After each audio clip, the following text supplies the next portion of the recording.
What's good? I am Lamont Holden, also known as Letter L Beats, producer of hip-hop music production at the University of Illinois. But today, I'm at Syracuse University in the Barner-McDuffie House in collaboration with the Census Project, and this is the very first campus culture episode on campus at Syracuse University. My first guest is Cydavia. Cydavia, how you doing? Hey, I'm good. Thanks for having me. Thank you for having me, because this is your house, right? True. We're at the Barner-McDuffie House, student-run house. You know, you're giving me a tour earlier today, and you were telling me it's really important that this thing is student-run, right? Can you talk about that a little bit? Yeah, absolutely. So this house was fought for. Student advocacy is really important to us. There was a committee that put this house together, right? So making sure that students' voices were heard, making sure that they're continually seen. That's what the Barner-McDuffie House is all about. I do want to say this. I arrived on campus to, understand some of the history. And when you say fought for, right, I think it's important that people understand that this is grown out of racial conflict, as late as 2018, 2019. You know what I'm saying? Mm-hmm. And I think it's important to understand that because you're going to have generations of Black students that come here, right? Yep, absolutely. And in 20 years, you're going to come back and tell the story of this is how we got this house. You feel what I'm saying? So I think it's important to say that. I do want to ask about, what is your origin story?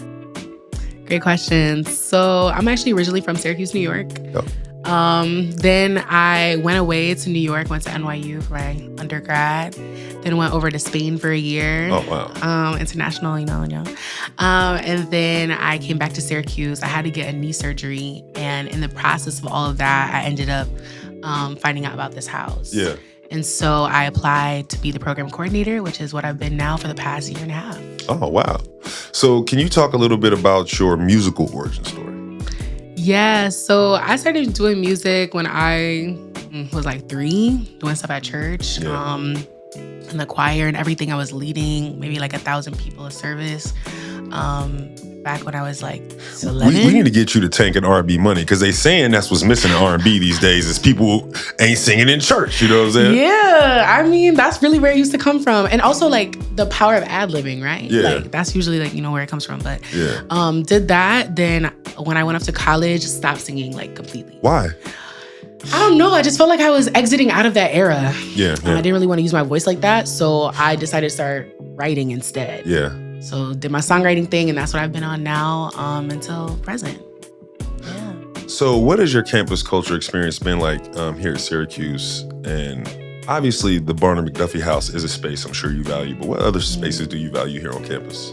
Absolutely. Well, I value the Census space on campus. Thank you, Nick. Shout out to Nick Piano. Yes. I tend to go there pretty often, work on my own stuff, work with students. I'm super excited. Today I'm going to be actually singing a song that a student produced from Census. I'm always at the Student of Color Affinity Group. So usually it's hosted here, but they also have it at like Bird Library, at other parts on campus, and other departments. But I absolutely love it, being able to connect with community in ways that are a little bit different than regularly. Yeah. And then also making sure that at the different colleges, like right now I'm taking classes at Newhouse, I'm trying to get this PhD. So wait, so you're in grad school right now? Yeah, low key. Okay. What's your major? Oh, I'm studying mass communications, culture and media. Okay. Pretty on brand, Okay. So yeah. Yeah. So how do you balance your artist life with your student life? Good question. Not well. Now me literally telling Nick right before this, like, we need to sit down and have a conversation. But I think I could be a lot better. I think a lot of it is gonna be, I really need to sit down and think about my time management, and like how I can make sure that I'm progressing as an artist the way I want to. Yeah. I would say I'm more of a creative through and through. So like I'm right now heading my own creative firm. Yeah. Called Cydavia Entertainment. Shout out. All about helping creatives champion their own dreams. So hoping to continue being an entrepreneur in that way, but also in terms of my own songs. I have my first album, hopefully gonna come out by February. Already writing my second one right now, more of like a dance album. The first one's more like storytelling, called Situationship City. I want it. Situationship City? Yeah. Oh my God. Okay. All right. I want to hear that. Talk. Why is the album called Situationship City? Well, I was in a situationship, so I had to document. And apparently you live there. Yeah, I was. Not no more. We're telling everyone to get out. To get out, yes. Y'all don't see the pros of the situationship, but go ahead. And so yeah, that's a bit of my artist journey. Now working on the second album, producing the first album right now. We're in the trenches. And once that's done, I'm hoping to make a huge launch. Yeah. And make it happen. So I'll say this, as I listen to you talk about, being able to make records, being able to explore your artistry, it's interesting because when you talk about balancing, your creative life versus your student life, like we were talking off camera beforehand about how a big effort in a university is to make the artistry the actual work of the classes. You know what I'm saying? Exactly. That's a big part of what I'm trying to do at University of Illinois, because I don't want somebody worried about getting their assignment in. I want them to have peace of mind to find flow state and do their best work. Exactly. Right? We had some beats to do on Friday. A bunch of people hit me like, oh, I gotta take till Monday, take till Sunday. It's really raw. I sign it on Friday, so to really be ready by the time we come to class on Tuesday. But I just think it's important that, institutions start understanding that the art needs to be built into the classroom. So, because my guess is the reason you're having trouble balancing your art and your schoolwork is because they're not one and the same. You have to Not yet. I think because right now I'm doing the groundwork stuff. So I'm doing theory and quant methods. But once I start getting some more of the elective stuff, then it's gonna flow. And also because I'm studying media, I'm studying content creators right now, TikTokers, Netflix. That's really my passion. Yeah. And doing music is something that I do for me. I want it to be an autobiographical account of my own life. Yeah. So if we have students out there, on the East Coast and the greater, tri-state area. I come from the Midwest, right? If I'm in high school, I'm 15 years old, I want to be an artist, I want to be a producer. What can you tell them about how the Census Lab can help make that a reality? Great question that I think Nick is more able to answer. But I think you're able to answer because this is what you've done. This is the path that you walked, though, right? I really think about everything with a business mindset, to be honest. Music is a business. Yeah. And so if you start teaching kids from a young age, hey, this is really what you want to do, let's learn the business behind all of that to make it actually happen. Because then when you learn the business of stuff, then you're able to do advocacy work. You're able to advocate for yourself within that space, get your bag yourself within that case. So that's probably what my biggest advice would be, is to learn that side of things. And then when you do go off to school, or when you do start getting into the workplace, getting into communities that with people who are like-minded, right? Who are going to help move you forward, but also you're going to help them move forward. Is giving back and, receiving at the same time. I think here at SU with the Census Lab, that's exactly what they're doing. And offering opportunity not only to continue their craft, but also to learn new things. As a songwriter, going in there and be like, oh, okay, that's how you make a little beat. I remember making a little, the reggaeton beat. That's something I want to get more into, after living in Spain, getting more into that. But doing more things like that, I think will help. And I think that, I come from a generation where if you said you wanted to be a rapper, you said you wanted to be a singer, you want to be a producer, oh yeah, that's cool, but what's plan B? Yeah, exactly. Right? Yeah. So when you say, hey, let's learn the business behind it, you're starting somebody with that dream on a path of, once you say you can make some money, that's when people start to take it seriously. Exactly. You see what I'm saying? Exactly. And then only that, y'all's generation is a group of people that you're going to have these acquired skill sets. You're going to end up being independent consultants. 110%. Because I came from, you got to get one job. And it was only halfway through that experience I realized, no, I got a plethora of skills that I can apply, in many ways. So I think for y'all, you're going to be engineering on Monday, but then you're going to be in the studio with producers on Wednesday. Exactly. But then you're going to be doing the DJ sets and parties on during the weekend, and you're going to be making a living, you know what I mean? So I think that's important. And, places, things like what we do at University of Illinois, things here at Syracuse, the Census Lab, I think are really important for that. So what else, Cydavia, do you need people to know about you? Great question. Well, if you want to follow me on Cydavia, Instagram. they're all good questions. Solid. If you want to follow me on Instagram, you can follow me at Cydavia Janae. Also, I'm here at the Barner-McDuffie House all the time, so please feel free to come through Tuesdays to Fridays. We're always here in the evenings watching some fun K-drama, because that's my obsession right now. What are the hours for the Barner-McDuffie House? Yeah, so the hours for the Barner-McDuffie House are Sunday, 12:30 to 9, Monday through Friday, 9 a.m. to 9 p.m. So what's next for you? Listen, that's a great question. We're trying to figure that out right now, right? Let me stop. But we're trying to expand. We're trying to do immersion trips, and we're really excited about doing an incredible immersion trip to New York City to help different students look at greatness in a different way. Look at the greatness personally, look at the greatness academically, but look at the greatness that they have professionally. So they're going to be hanging out with a whole bunch of different companies throughout the week, as well as we'll be hopefully going to the Lion King. Oh, okay. Yeah, that sounds like a fun time. Little vibes. I'm trying to make my way to NYC. I want to get to the Kith store, but that's just me. Do we have any fashion designers around here? That's what I want to meet. We do have fashion designers here. We have BIPOC designers. You got a whole fashion show tonight, right? Yeah, we do. Talk about that. Yeah, talk about that. Okay, so ASU, that's the African Student Union here on campus, is doing a fashion show called Rags to Riches. Mm-hmm. But it's going to be a fun vibe. It's really awesome. We collaborate a lot with ASU, so it was really honorable for them to invite us and give us those I think off camera they said it's called Land of the Riches. Okay, that's what it actually is. Land of the Riches, yes. Yeah. So we're really excited about that. I think the theme is for everyone to come like dress bougie. So get the tellies ready. I'll say this. This is the other thing that really impressed me about the house, the way the diaspora is represented. Yes. Because we was getting ready, we was doing pre-show, and somebody came in here talking about peas and rice. I'm like, excuse me? They was like, they ain't got no peas and rice for you? They don't. I'm trying to tell y'all how bad. I teach, I know it's the PWI, right? But at least y'all in a major city. I teach at a PWI in a college town.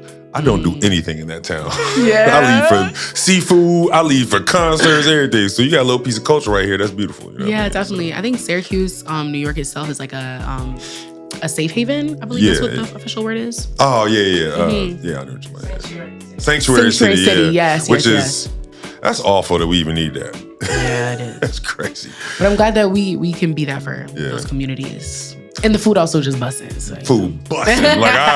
That's been on my mind since I heard peas and rice. Mm-hmm. We got some Crago for you. It's all okay. right. I got it. Now, I'm vegan, so I don't need without the gravy. I just need the peas and the rice. Okay, but we got some cabbage. That's it. So, Cydavia, you sing. Yeah, just a little bit. They said you sang. That's funny. You got a song you want to sing for us today? Yes. It's called Be My Partner. But before we get into that, I heard that you make beats. I do make beats. Yeah, it's true. So can we hear some beats? I guess y'all can hear a few beats. You can play something, you know what I'm saying? Let them know what I do. Oh, yeah, this real Chicago right here. I don't know if you know how to juke. I don't know if y'all know about that up here in the Northeast. That footwork. I can show you a picture. Okay, man. I can't do it. I be done tore my groin muscle. This is nice. Thank you. Okay. What you gonna do with it? Joel Q, man. Joel Q. I'm gonna keep shouting his name from the rooftops. Artist from Chicago I'm working with, founder of the New Chicago. Found out about him through the homie Fake Shore, Andrew Barber at Fake Shore Drive, which is a very long-running, prestigious hip-hop blog out of Chicago. But, I wanted the homie Andrew to come do some work. He was busy. She was like, hey, man, rock with Joel Q. We did an interview, performance, did a video shoot on Sunday, and then last Wednesday he opened up for Rhapsody at the Promontory in Chicago. And so we watched him perform, and so I was at the back at the bar, and he came behind me. He's like, "Hey man, I got a hook to that beat already." Oh. I was like, "Get out of here!" I love it. So yeah, I'm looking forward to getting in with him and getting that one done. So. Okay, bet. Are you gonna make me a beat? I can make you a beat. Okay, bet. Cook it up. You know what I'm saying? I'll cook it up over the peas and rice. Period. I'm ready. I'm gonna eat it. Let me stop. Yeah. Okay, I'm ready. This song is called Be My Partner. Shout out to Mimi. She couldn't be here today because she's sick. But I'm super excited to have worked with her on this song with the Census Lab. And hope you like it. For sure. Let's go. Wait. Also, let me put up these lyrics real quick just in case. It's all good.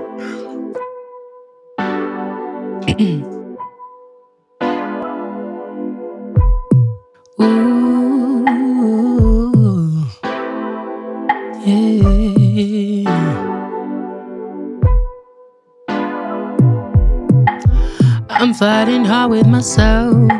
Got love, but I'm needing some help. Nobody told me that healthy is good. I'm finding that out for myself. Your fear and anxiety reign. Will this story be the same? I'm Walking on eggshells instead of your pillows. Help me keep love on the brain by just telling me I love you. Kiss me all over, tell me to be the best me. Then help me make that reality. Show up when I need you. Take initiative, that's sexy too. Be someone I can talk to, making love to. Yeah, that's all you. Be my partner. Oh, be my partner. Yeah, be my partner. Oh, be my partner. Mike's home. Composing our love story now. Our melody is so sound. Even as harmonies play, there are no bumps in the way. You've cleared my fear and my doubt. Only sunshine and no clouds. Even as storms come my way, I know that we'll be okay. Cause you say words, I love you. Kiss me all over, tell me to be the best me. Then help me make that reality. Show up when I need you. Take initiative, that's sexy too. Be someone I can talk to, making love to. Yeah, that's all you. Be my partner. Oh, be my partner. Oh, be my partner. Oh, be my partner. I love you. Well, go ahead, then, Cydavia. Thank you. I felt that. Thank you. Well, that was amazing. Yes, Howdy. I do have one last question for you. Okay. So I'm here as I guess I'm a guest host, right? Because I host campus culture back at Illinois. I don't live here. Who's going to host the show? Good question. I don't know. I feel like... Who's going to host the show? Oh, you're looking at me. Oh, okay. That could be fun. Yeah, I think Cydavia will be your host. After this, I think she has the requisite extrovert social skills to be the host. So okay, great. Go ahead and announce this is your new host. I guess I'm the new host. Thank ya. I'm gonna work on these hosting skills, y'all. It's gonna get better. Because after this, I gotta go back to Illinois. I ain't gonna be here. That's true. But because I was gonna say thank you for joining me, but it feels weird because I'm at your house. Yeah. So maybe you should do the closeout. Oh, well, thank you for joining me here at the Barner-McDuffie House. Appreciate you having me. Thank you. This has been dope. Yes. Yeah, so. It looks like I might have to come over to Champaign, right? Yeah, Champaign-Urbana, Illinois. Yeah. All right. Well, okay, cool. That was our first guest. Our next guest is Wesli. Wesli, how you doing? Hi, I'm fine, and you? I am good. Wesli, what year are you? I'm a sophomore. Sophomore. What's your major? Psychology. Talk about psychology. How do you get to be a psych major? Well, originally there was no other major that stood out to me. So I feel like I do good with speaking. I'm very vulnerable, and I feel like I give good advice in general. So I was like, why not? That is a high level of personal awareness. So I respect it. I love it. Wesli, what is your origin story? Where are you from? How'd you get started?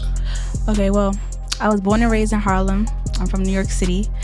I grew up in a 1-bedroom apartment, mom and sister.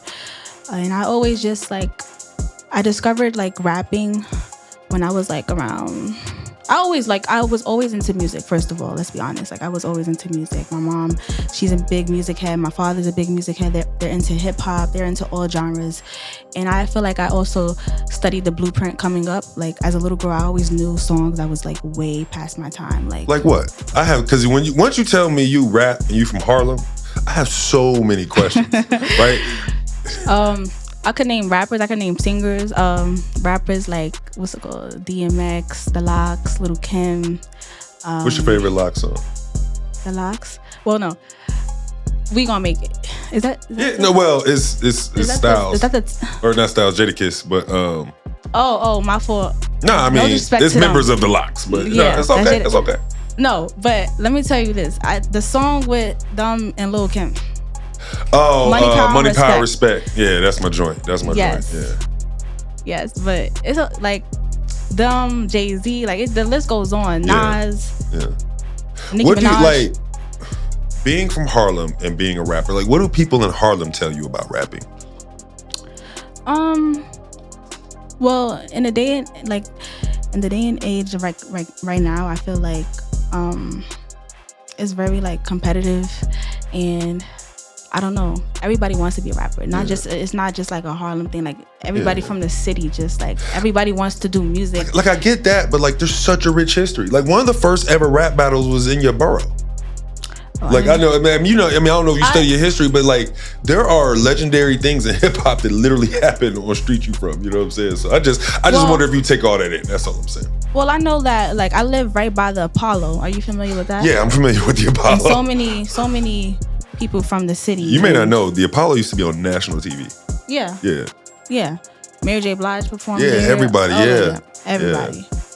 So it's real popular, but that touches.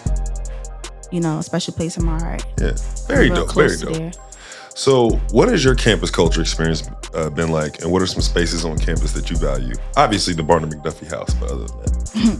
Yeah, well, since I'm in this house, definitely this place, because I remember last semester I was definitely utilizing the kitchen here because I love to cook.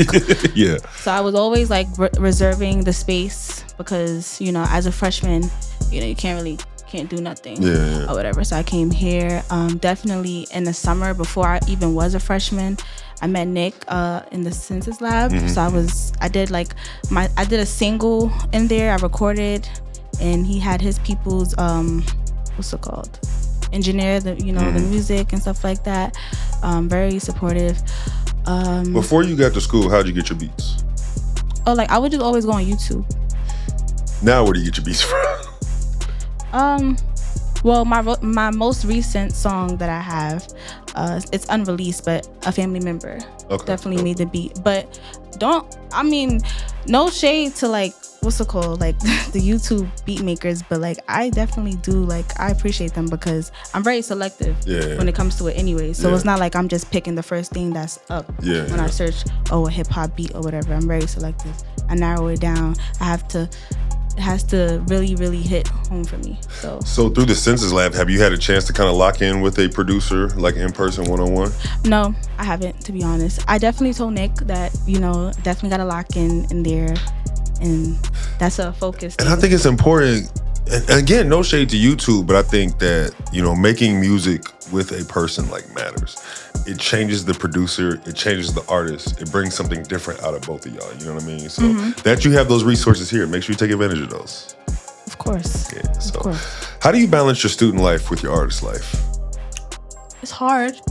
It's hard because, I am a teenager, I have a personal life, And you're a psych major, I know it's a lot of reading. Psych major, yes. Honestly, I take it day by day, 1 minute, I'm very much optimistic and I have the energy. And every time that I feel like that, I just always try to utilize myself and push myself to get up and write lyrics. Yeah. And, despite if I'm having a bad day or if I feel overwhelmed because I have something due that same day, I try to just really, lock in with myself and take advantage of the time because time be ticking. So. Do you think you write when you're motivated, or do you have a routine for writing?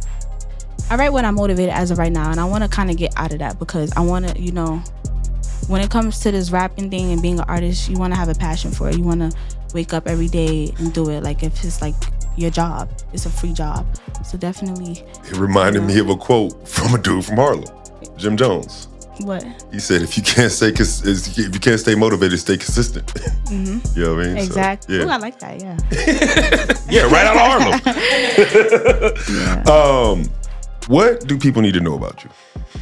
I feel like I'm a breath of fresh air when you hear me.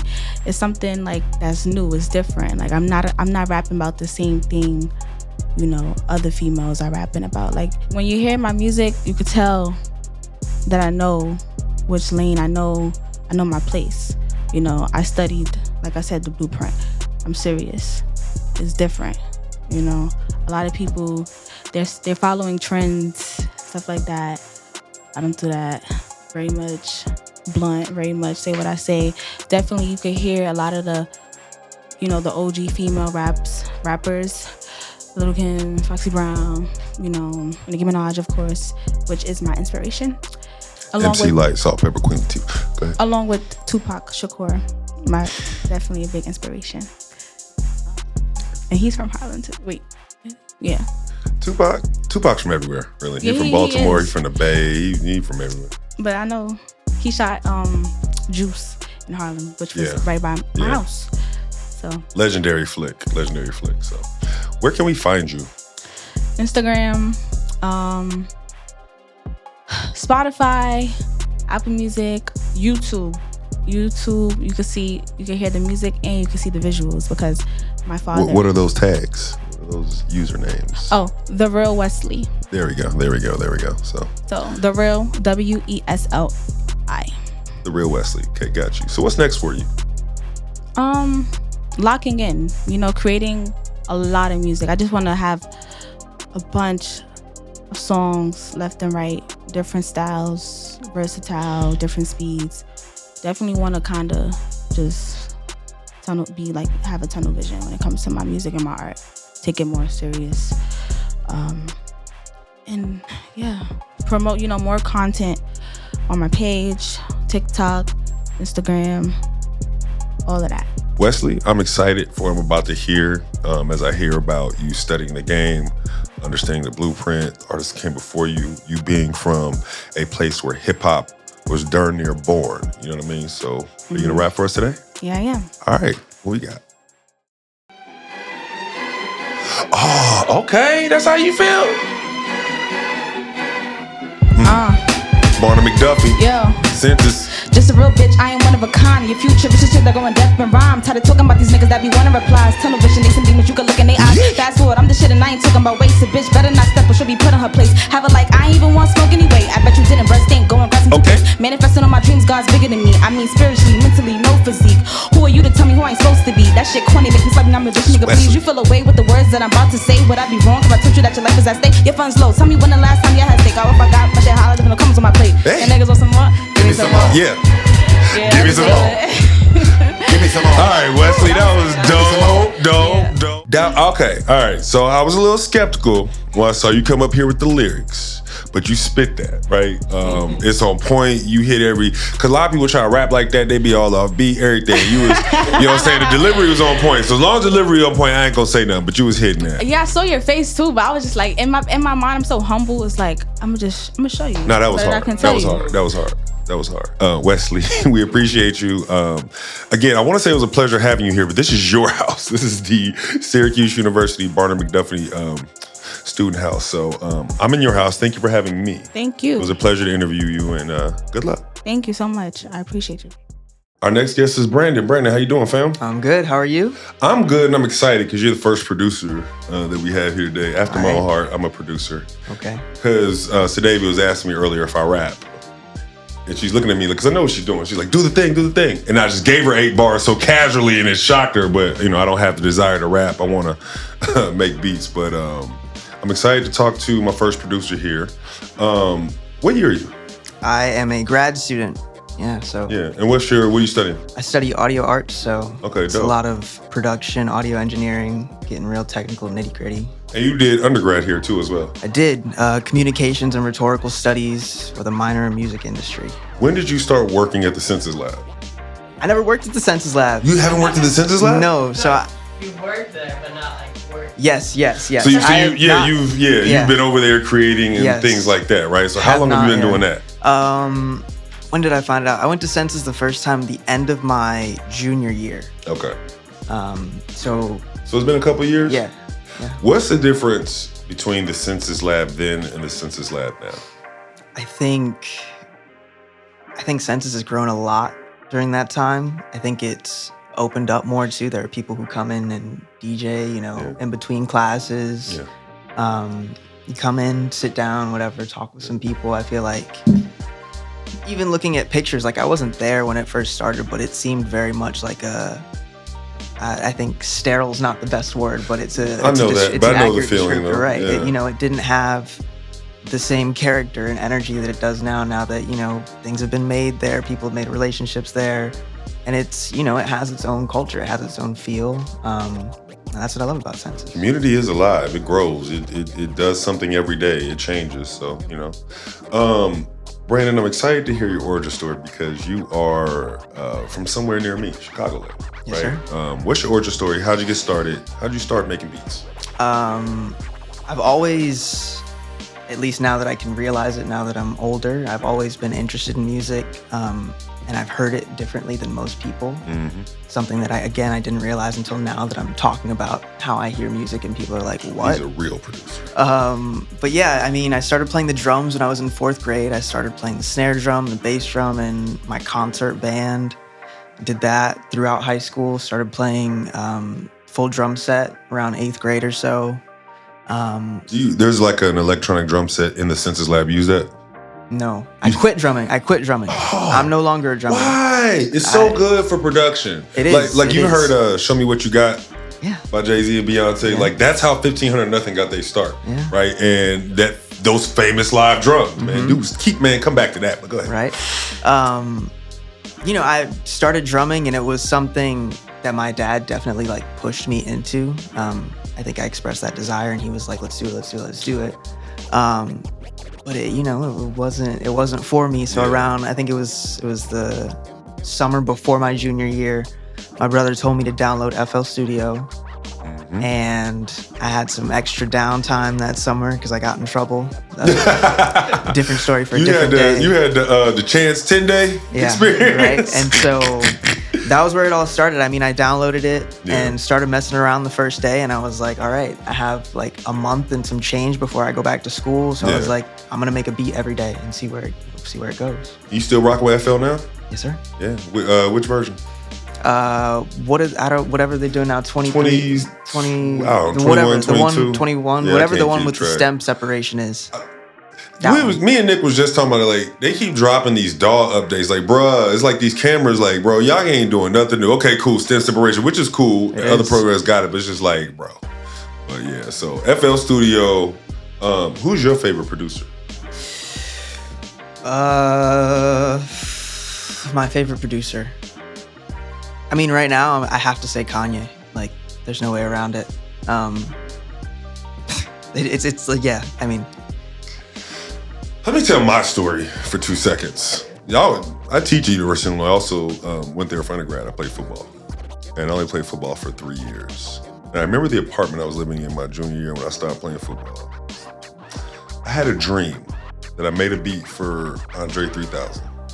And I woke up, I didn't know how I made the beat. This is in 2002. If you're spiritual, they say that your future can be forecast to you through your dreams. And now, as a producer, I work out of Stankonia Studios, home studio of Outkast. And I didn't know this was gonna happen.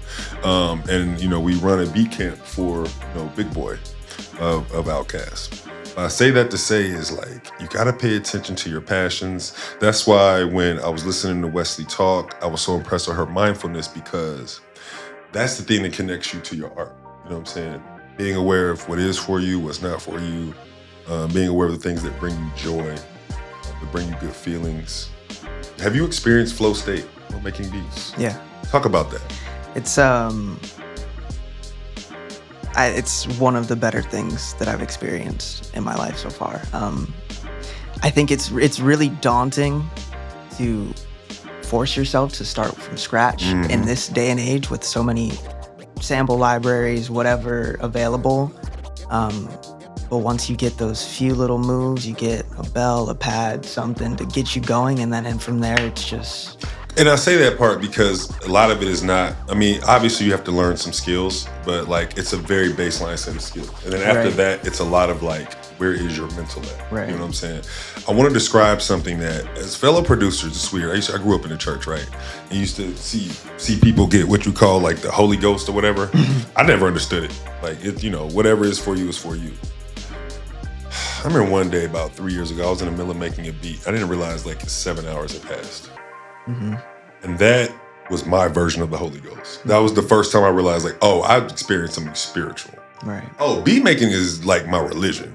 You know what I'm saying? Yeah. And you have to kind of go through that to understand it. So when you kind of nodded your head and you knew what flow state was, and you didn't have to say, well, what is that? You know what I'm saying? That lets me know you really put those hours in. You're like a real producer. Yeah, and I mean, I love sports. I love basketball. Yeah. And I draw a lot of similarities and I take a lot of motivation from basketball. And I hear like Steph Curry talk about flow state, and it's one of those things you're not gonna get there unless you're actually in the gym. You know what I mean? And I treat producing the same way.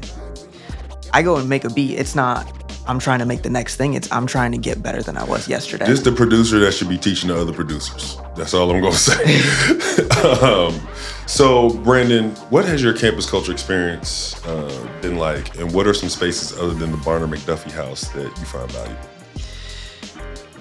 Campus culture has been, it's difficult. I mean, you come into a PWI from a PWI, K through 12 in Chicago, and you find your way. But I mean, places like Senses, Barner-McDuffie, especially with, starting BSU a few years ago, and having a big role in that, I think that was really special. So I mean, Senses. Man, Black life is tough and it gets deep, because I never even thought about public schools at PWI, but it is. I didn't go to public school.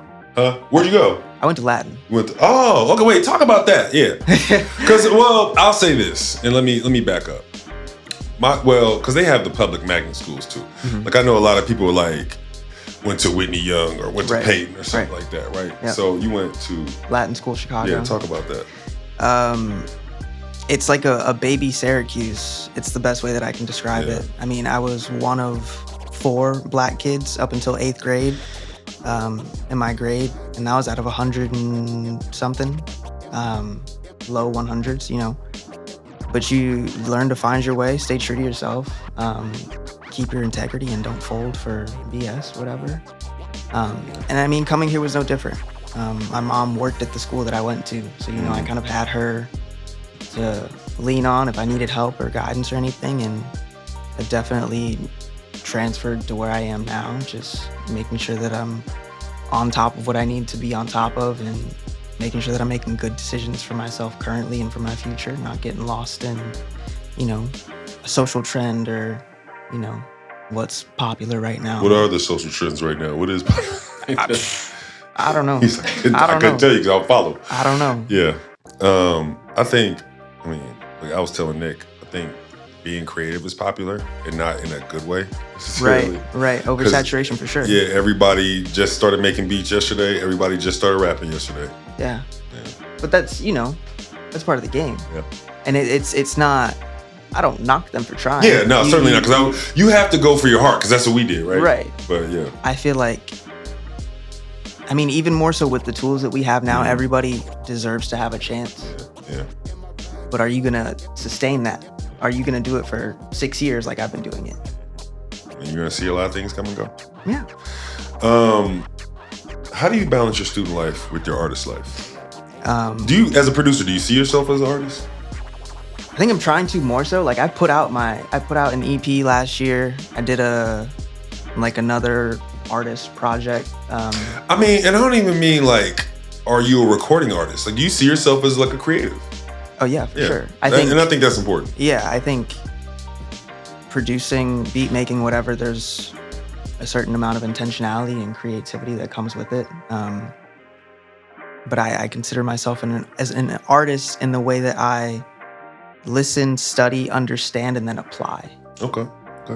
This is why I love having these conversations before we hear the music, because now I'm like, okay, what is this gonna be? Right? Imagine I did all this and you were like, what is this? But because I have more, because the kind of other questions I have are the kind that's like, well, listen to the music first, you know what I'm saying? So, okay. What do people need to know about Brandon? I'm coming. I'm learning. Yeah. I'm coming. Yeah.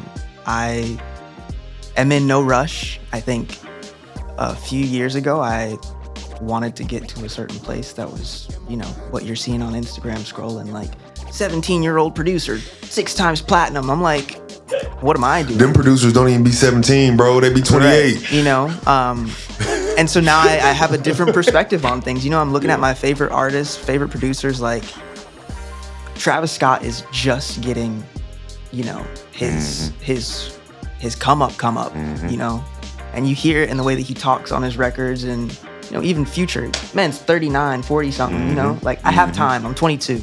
I'm not. I'm People don't even remember when Future rapped just like Andre 3000. And now is a whole thing. He grew up in that basement. Yeah. And by the way, people don't know this. You can go stay in the dungeon. It's operated by Big Boys Biggs B&B's. Check out the Airbnb. Go to at Biggs B&B's on Instagram. I work there, man. I gotta plug my joint.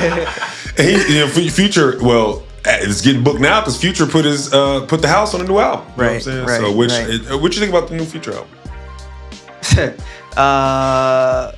I got a little thing with Future right now. Talk about it. I think it's popular rap right now in general. Honestly, I feel like this is his third album in a year. Yeah. I don't believe that. Like, I'm all for consistency, but I don't believe that pace provides a certain amount of creativity that I know that he's capable of. The second installment of We Don't Trust You. I did not need that. It's a little mix. You know? And I think they did it 3 weeks apart. And that's the thing, he had Metro on his side. You get Metro locked in on an album, I'm taking 2 years, and I'm gonna make sure that it's right. I want a Heroes and Villains, or I want a Savage Mode 2. Oh, God.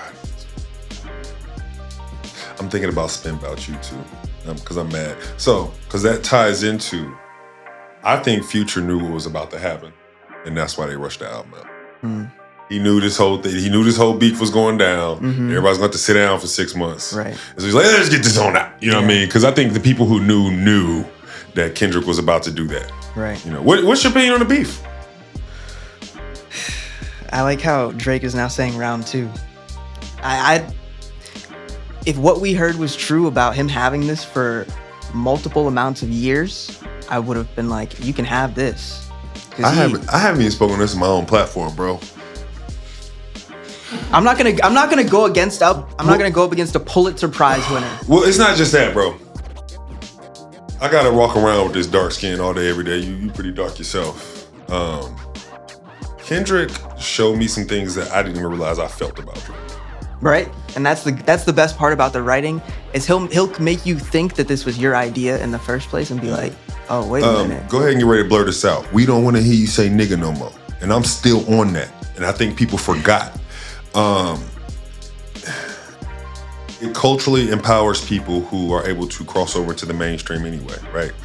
I judge, sometimes this is messed up because I shouldn't be judging people's blackness, but I'm judging people's blackness sometimes by what would happen if you got pulled over, right? I bet you won't say nigga then, right? Is it cool to be a rapper then? Is it cool to have cornrows then, right? And, you know, I think being a good musician is great up until a point, because music isn't just, if you're a real musician, you understand that the music is spiritual. It can literally lead you to your highest or your lowest vibrations depending on what the music is. Yeah. And what Kendrick basically highlighted is the fact that this guy has been leading us into our lowest vibrations for so long that we couldn't even see it.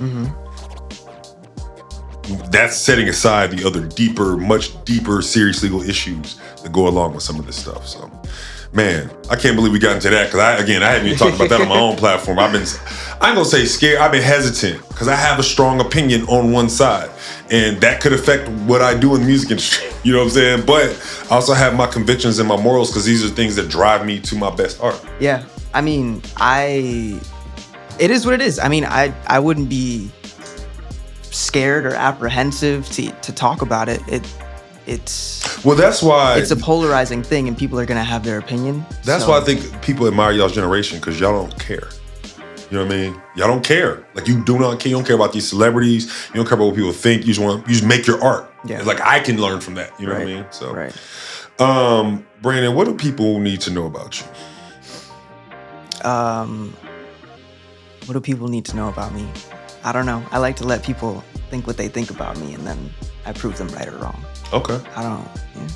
What do people need to know about your music? Listen to it.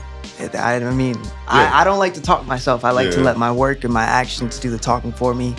I think it's dope stuff. I will ask this. So you said audio tech? Audio art, yeah. Audio art tech. So are you an engineer too? Yeah. Okay, so you. Oh, okay. So, like, can people get you for engineering services? Yes, sir. Where can they find you? BP Got That Gas on Instagram. Artist name is Brandon Porter. Find me on Spotify, Apple Music, wherever you stream. Yeah. What's next for you? What's next for me? I'm mulling over a little 3-pack right now that I can maybe get out before, October? Maybe before the semester, we'll see. If not, then we'll do something grander and greater towards the end of my degree. Okay, now I really want to hear the music, man. You gonna play something for us? Yeah. All right, man, what we got? Yeah, play that one.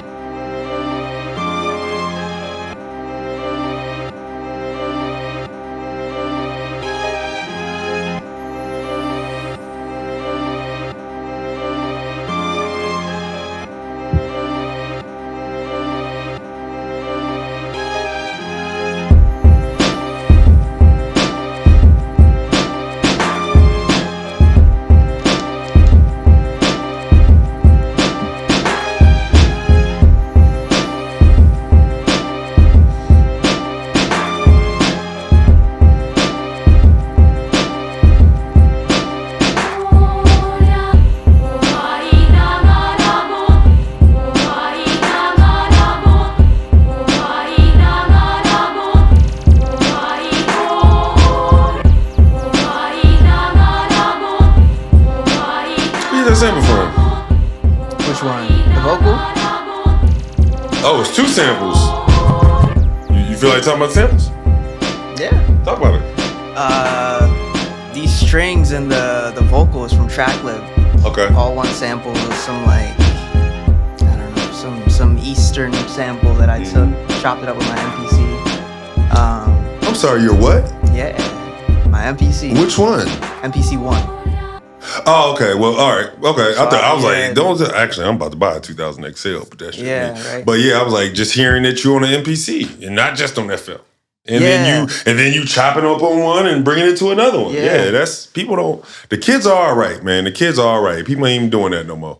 Yeah. Took those drums from So Appalled by Kanye. And re-chop. Yeah. Okay. All right. It's the same all right. rhythm. I think I changed a couple bass notes, but I just did that the other day. Justin Timberlake and Pharrell, Like I Love You. I really want that live drum sound, and that was the best place to get them. Right. You know what I mean? So. And now you got stem separation. Yeah, now you got stem separation. I've been using Isotope. Isotope Audio 8 for like a few years, which was expensive, so I'm gonna keep using it. I'm not gonna go buy another version of Serato yet. But yeah. You got another one? Yes, sir. All right, let's do it.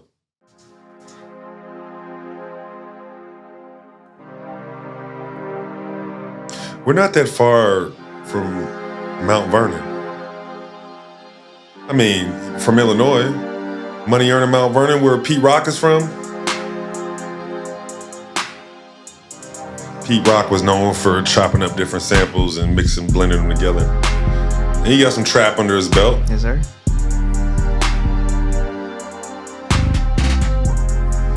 Now this sound like an FL beat. Spins 808. Yeah. This is I think they're the same. It's the same waveform, but this one's called Boominati. Oh, okay. Yeah. They're the same though. Yeah. Yeah. How'd you learn how to make beats? I started with Splice. Splice was like a heavy into just figuring out what I liked in terms of melodies and in terms of drum patterns, you know. I think having the one shot and the loop function, like being able to program whatever and pick my own snare, and then also just, you know, I can get a loop, add something on top of it. I think that was very much the foundation, especially because I didn't have any VSTs. I personally swear by one shots, like especially when I'm teaching kids, because it's the thing that's most universal across the DAW. Find the sampler. The same samples I use in this DAW, I could use in that sample. Right. That DAW, I don't have to worry about VSTs, nothing. Some good one-shot sets, just really universal. Right. Yeah. Well, Brandon, we appreciate you. I keep telling everybody, I appreciate you having me on the show. Excuse me, I appreciate you being on the show, but it's not my house. It's y'all's house. The Barner-McDuffie House. You know, Cydavia gave me a great tour when I first got here. I think in Swahili in the office, it's the Swahili word for student labor. Right. So this is y'all's show. So thank you for having me. Thank you for coming. Appreciate it. You know what I mean? So those are some dope beats, man. I hope you continue your production journey. Make sure you lock in with an artist, man. Lock in with an artist, man, and just, you know what I'm saying, just build each other up and continue to tell people about Flow State. And again, I'll tell Nick, this is the producer that should be teaching the other producers, man. Appreciate you, Brandon. Thank you, man. I appreciate it. No problem. Our next guest is Mr. Money Soundz. Yes, sir. Now, today, I think you're a producer, but you described yourself to me as an all-around musician. Yeah. Talk about that part. So I've been born into like a family, just people who just play instruments, can sing. So from a young age, I've been playing drums, the keys, the bass. Yeah. And I'm also a church boy, so it also plays a role. Okay. Yeah. So speaking of all that, what is your origin story? Where you from? How'd you get started in music, etc.? So I'm from Ghana, Okay.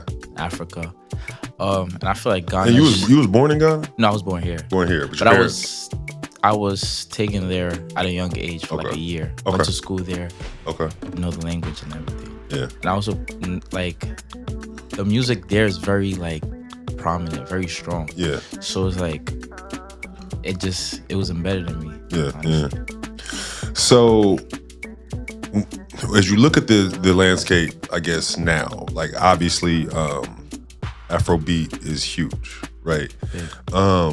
What's some of the history, especially for somebody like you who's actually been to Ghana? Like, what is the history? What is the heritage of the music that a lot of people may not know about?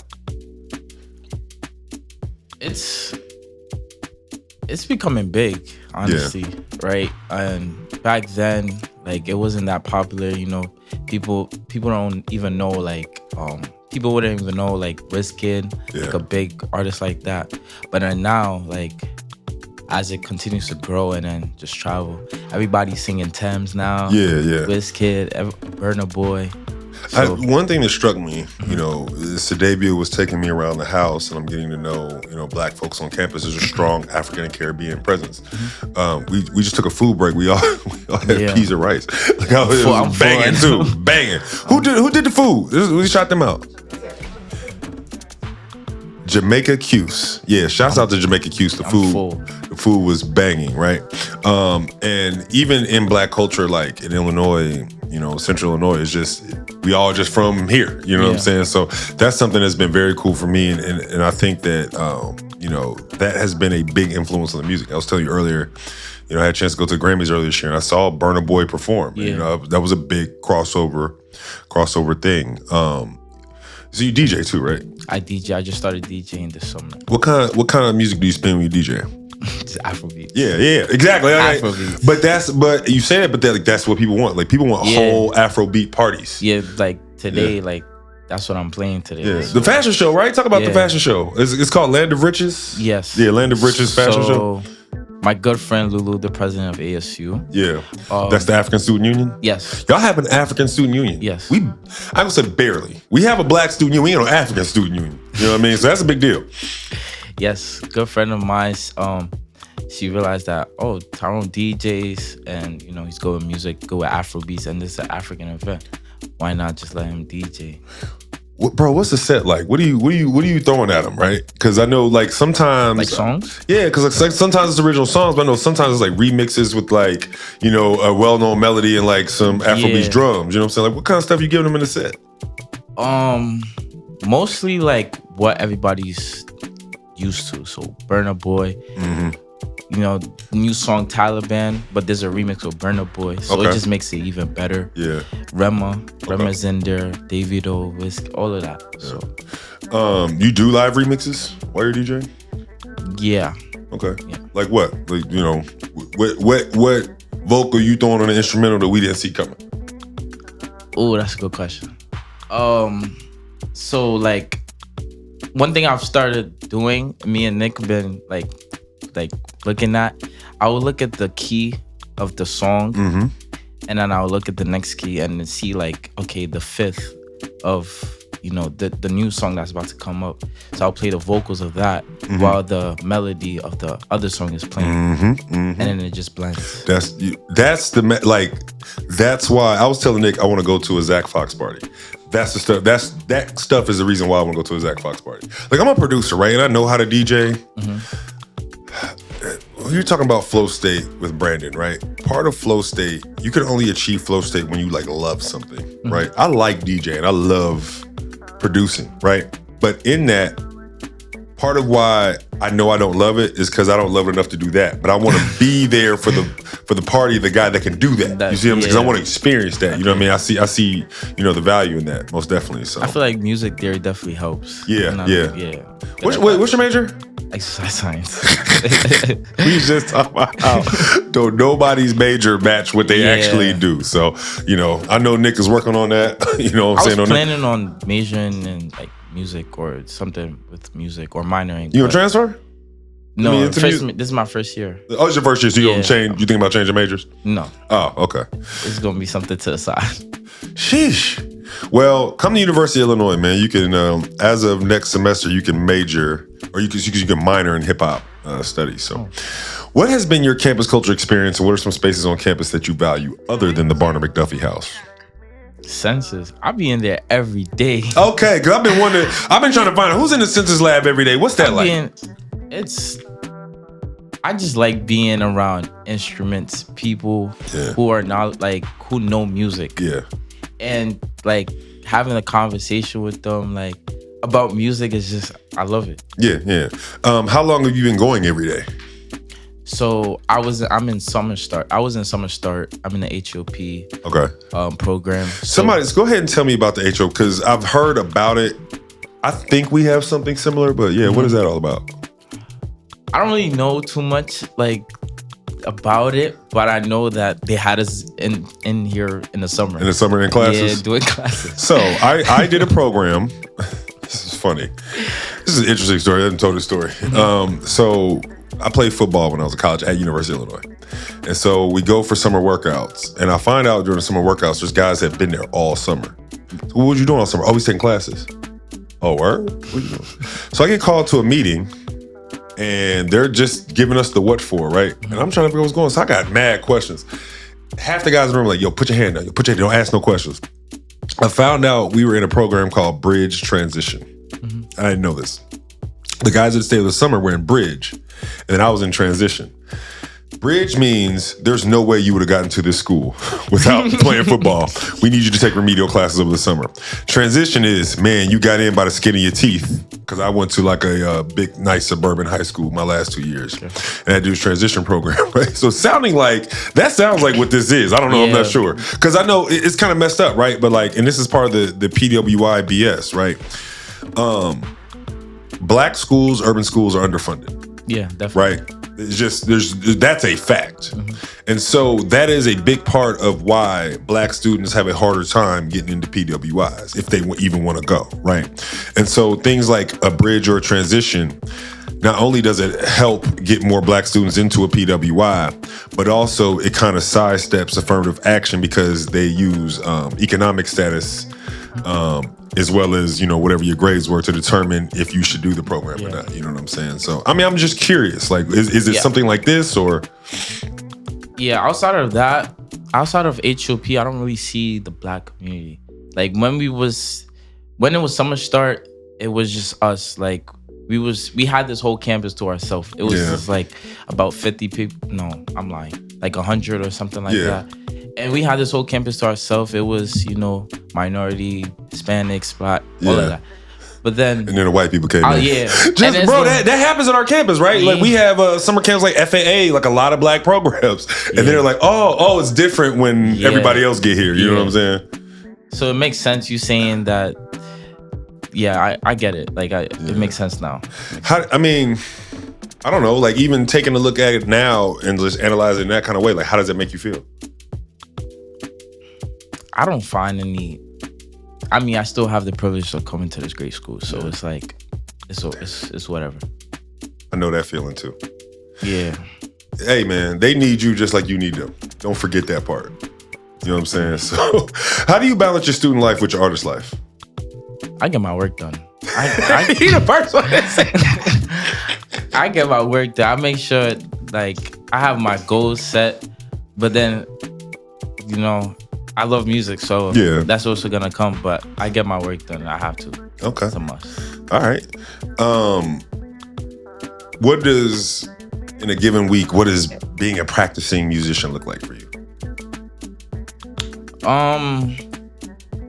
So I usually after classes, my work, I should go to Soundz.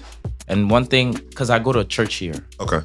In Syracuse, I found an apostolic church that I go to. It's a Ghanaian church. Do you play? I play the keys for them. Okay. So I've been going into Soundz and just practicing every key and like different, like just practicing the theories and stuff like that. Stuff I can implement into certain keys. So that's what I've been working on. You have paid gigs yet? They talked to me about that. So soon. You a freshman? Yeah. I mean, look. That's close. Yeah, that sound about right. Yeah. No, don't be a junior. They still talking to you. Make sure you get that money. But yeah, man. Because one thing I want to encourage students, musicians, is like you don't have to graduate to start making a living. You know what I'm saying? Because like you have skills. What you got to do is find a way to pay to get paid to practice. You know what I'm saying? So, what do people need to know about you? What do people need to know? Well, how'd you get the name Mr. Money Soundz? That's a great question. Well, my friends call me back in the Bronx. They call me Mr. Money. Okay. Cause why? I don't know. Cause I drive, so they just think I got money. Okay. So they be like Mr. Money, I don't know if you know this, but in the hood, if both of your parents got a job, you got money. Yeah, exactly. That's really it, though. That's really it. I drive like. I'm always buying food. They just think I got money, and it's just my parents, honestly. Yeah. So, and then I got the Soundz, so Mr. Money Soundz. You gotta change the name to Mr. Parent Soundz, Mr. Parental Budget. Hey, I appreciate you being honest and humble about it. A lot of cats be like, "Yeah, I'm just like that." Nah, man, my parents give me money, man. They take care of me, and that's why he do all his work. So I gotta get it done. Yeah. What else do people need to know about you besides how you get your name? I don't think people don't know what I could do. Yeah. That I've told you guys. People don't know I can do all these stuff, and I try to I stay very humble about it until like they see me do it, and I'm like, Kyron can do that, and I'm like, you have to understand what kind of content maker I am. As we're having this conversation, I'm going to take a good video of you DJing and lay that right over you saying all of this. Because now I'm excited. Oh, the DJ set gonna be dope. You know what I'm saying? So, yeah, man. You could DJ, you could play all these instruments, and now you're just ready to show people, right? What's next?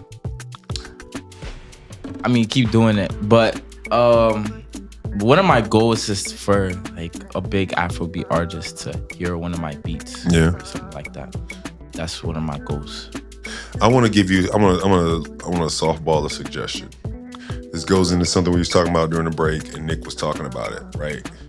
Have you thought about how the DJ skills can push you forward as a producer? Right? Making content as a DJ can do things for your production career that just showing beats and making beats couldn't do. That makes sense. You know what I'm saying? So just think about that. I know Nick was talking about a boiler room set, getting the DJ set up in some kind of, niggas always trying to 18-wheeler truck or that. a trailer or something like that. So, I love those ideas, but I think that the DJ piece can really, once people know who you are, you can sell anything you want to. You can sell being a DJ, you can sell being a producer, you can sell being an artist, whatever you want to. Where can we find you? Syracuse. No, stop.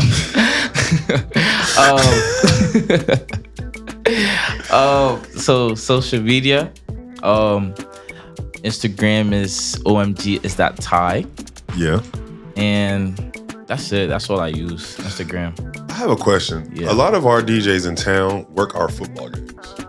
Like they have a rotation of like 5 DJs. Do y'all have that?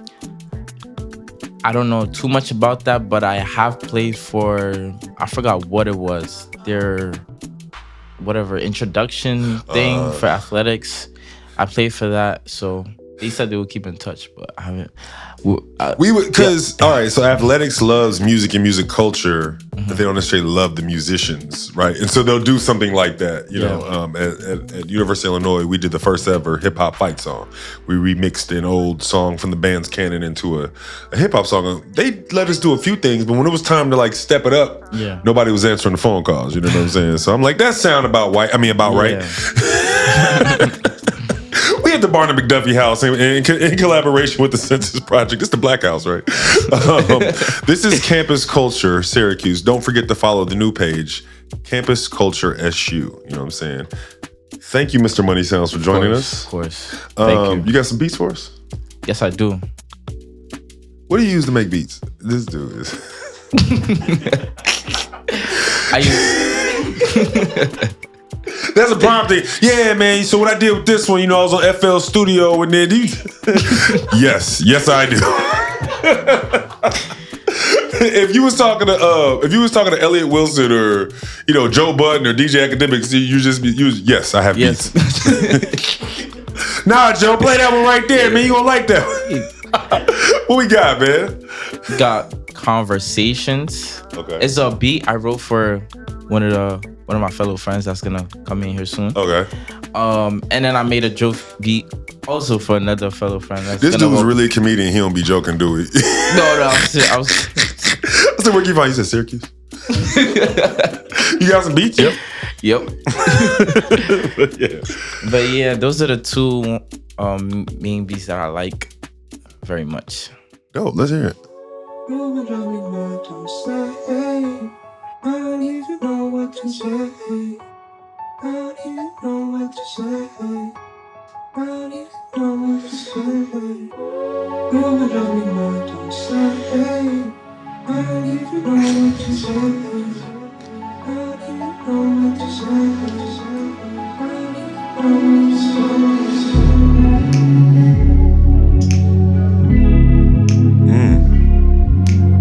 You got some seasoning, dog. I can hear it.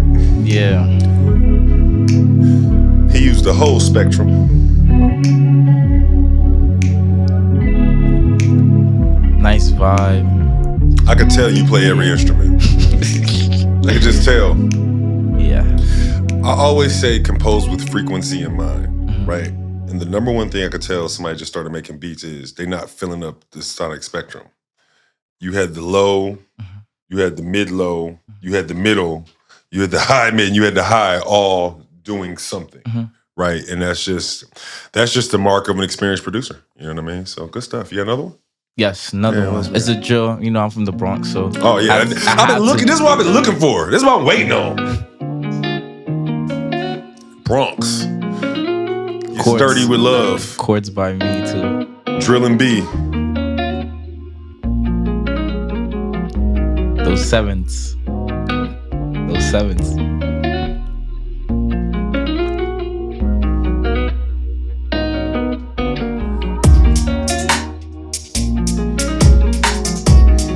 Guitar live? You cheating. That's hard. Somebody else who should be teaching a production class.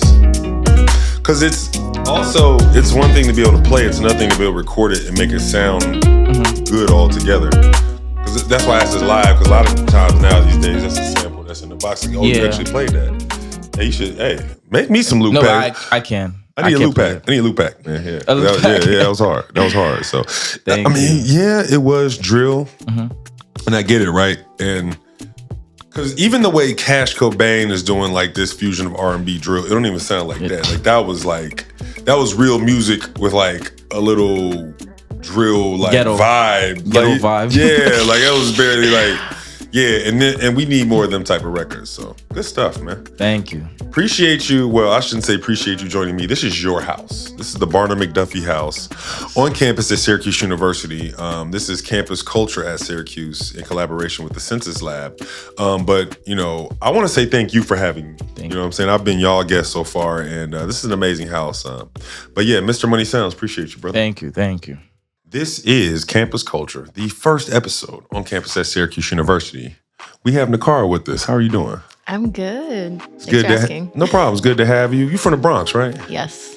What is it like being from the birthplace of hip hop? It's really fun. I mean, they say NYC is like a melting pot. I really see that like in the Bronx, and like I grew up in like only in Highbridge, like only minority area. Yeah. Went to school there, and like people are listening to different things all the time. And also growing up, I didn't listen to a lot of hip hop, but my dad did. He's a big hip hop fanatic, so I was hearing it at some point, especially in that car, like booming. Yeah, but you're a singer, right? Mm-hmm. So, what is your origin story? How'd you get started singing? My family is pretty musical. My grandfather was a salsero, so he had like a band and like would sing and play the trumpet and stuff like that.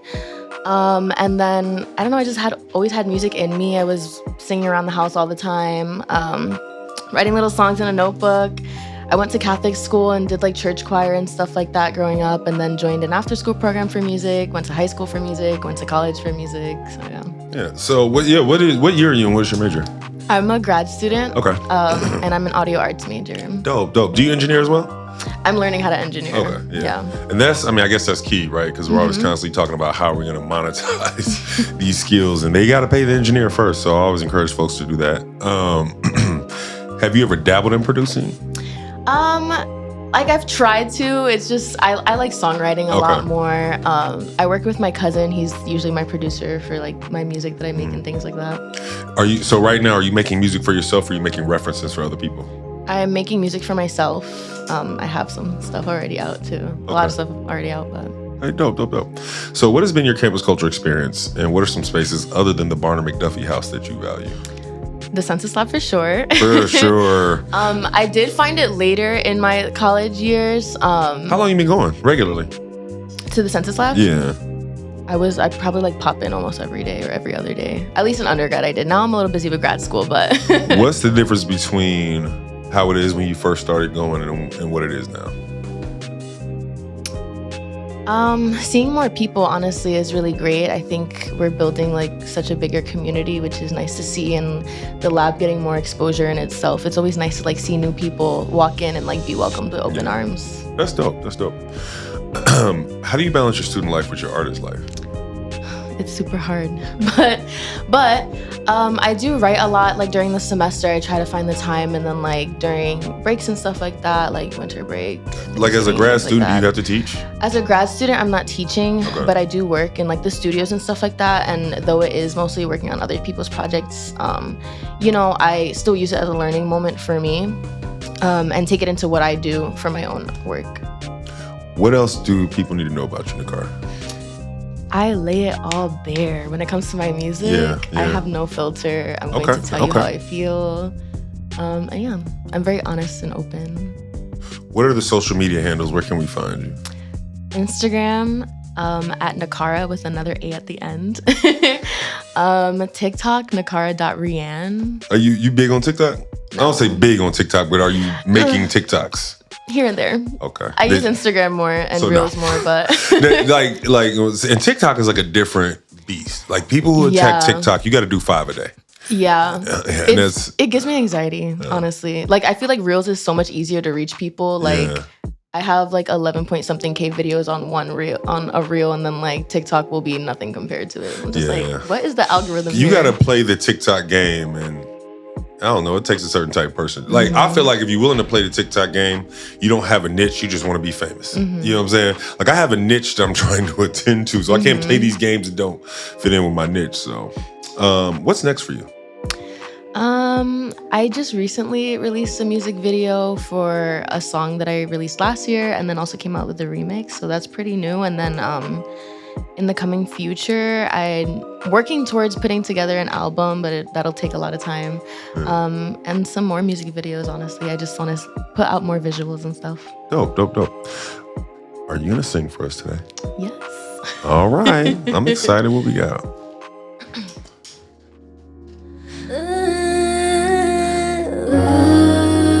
Ooh, harmonies work.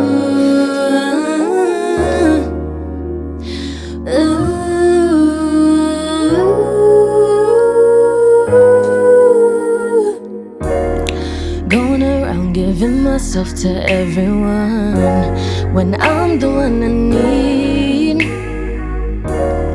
hurting myself by doing things I never should've. I need to give myself to me, but I'll never listen. Out here making bad decisions. Trying to replace what I'm missing. When what's missing is me. To themselves, be true. Even when you think you're losing yourself, no one got you like you. I don't need to be guessing or shouldn't be out here stressing. If I'm enough for someone who ain't even enough for me, when will I learn my lesson? Falling into toxic habits, when will I see?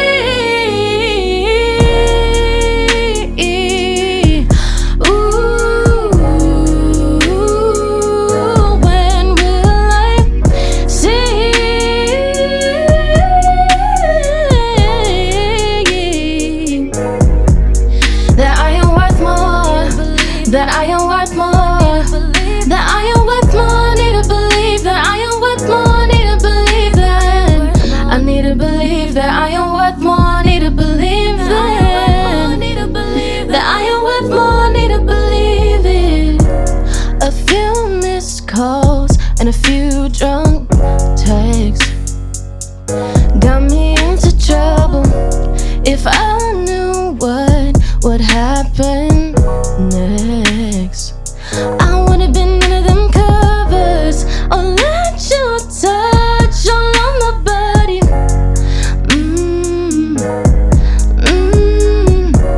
I felt your soul. Now you ain't hungry, no longer hungry. Yeah. Oh.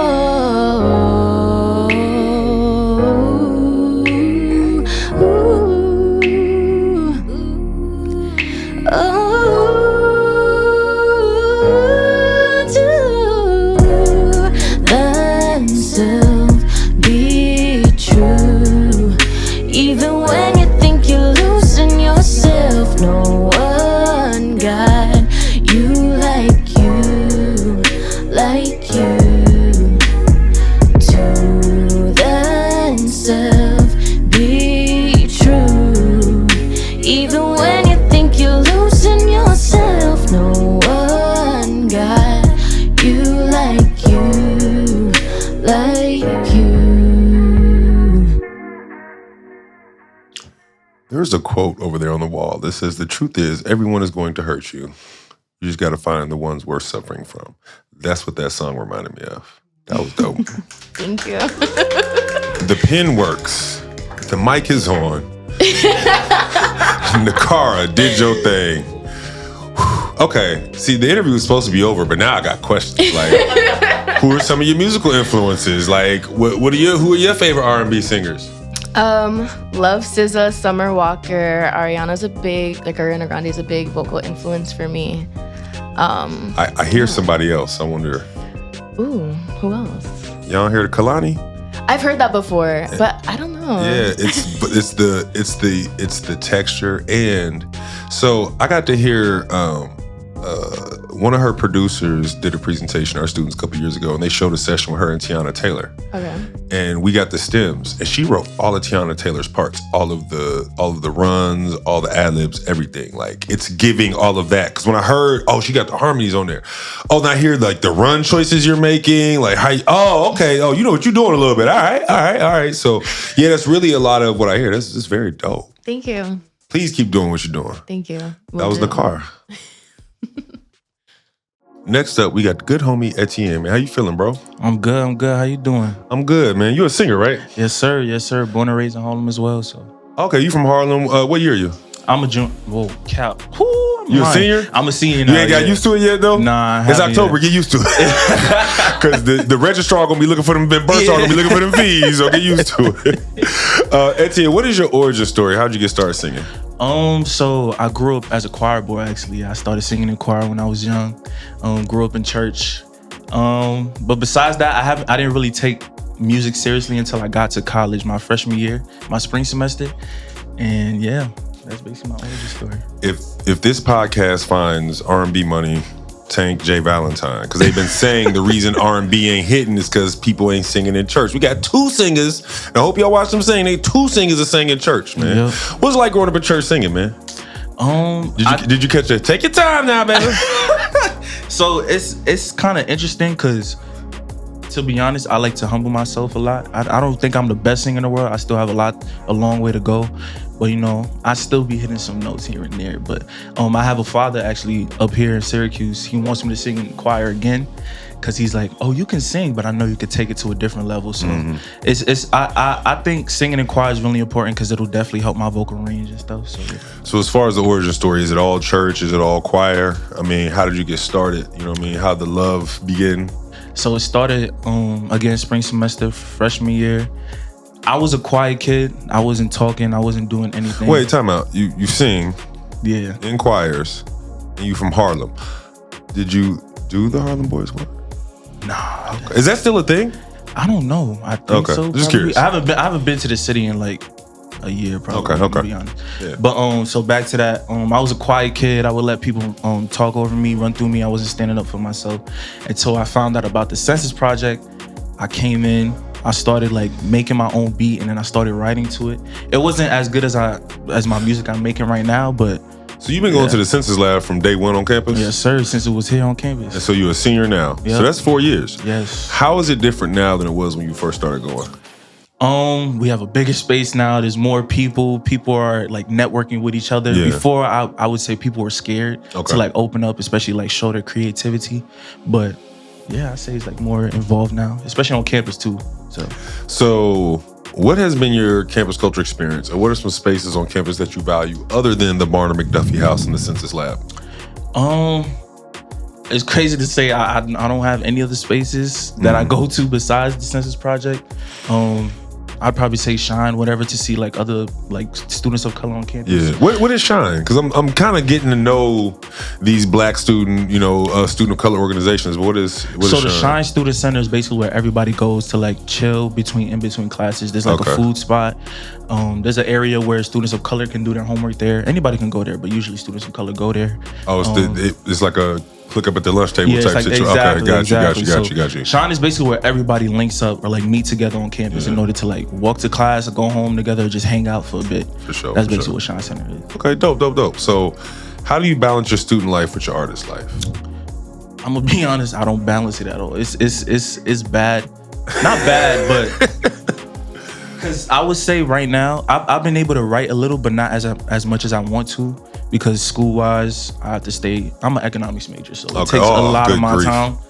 So it's. I wouldn't say I have a balance, but yeah.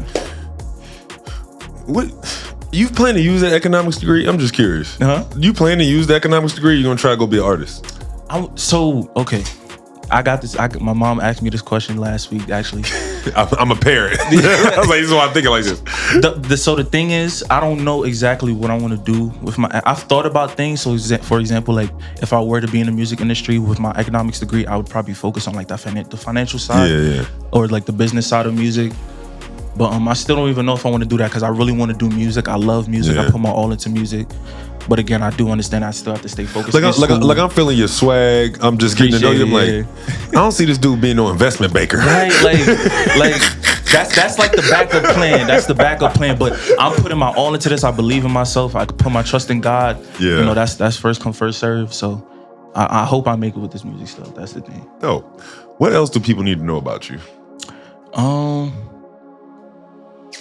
I'm definitely an emotional and a vulnerable person. Like, even though if you walk past me, if I look mean, I promise I'm a caring person. Yeah. I love to open up. I'm never scared to hide how I feel. Yeah. I'm never scared to speak how I feel as well. Like, if anybody tries me, I'm not gonna go all out, but I'm still finna say how I feel. Cause when I was younger, I'm still exactly.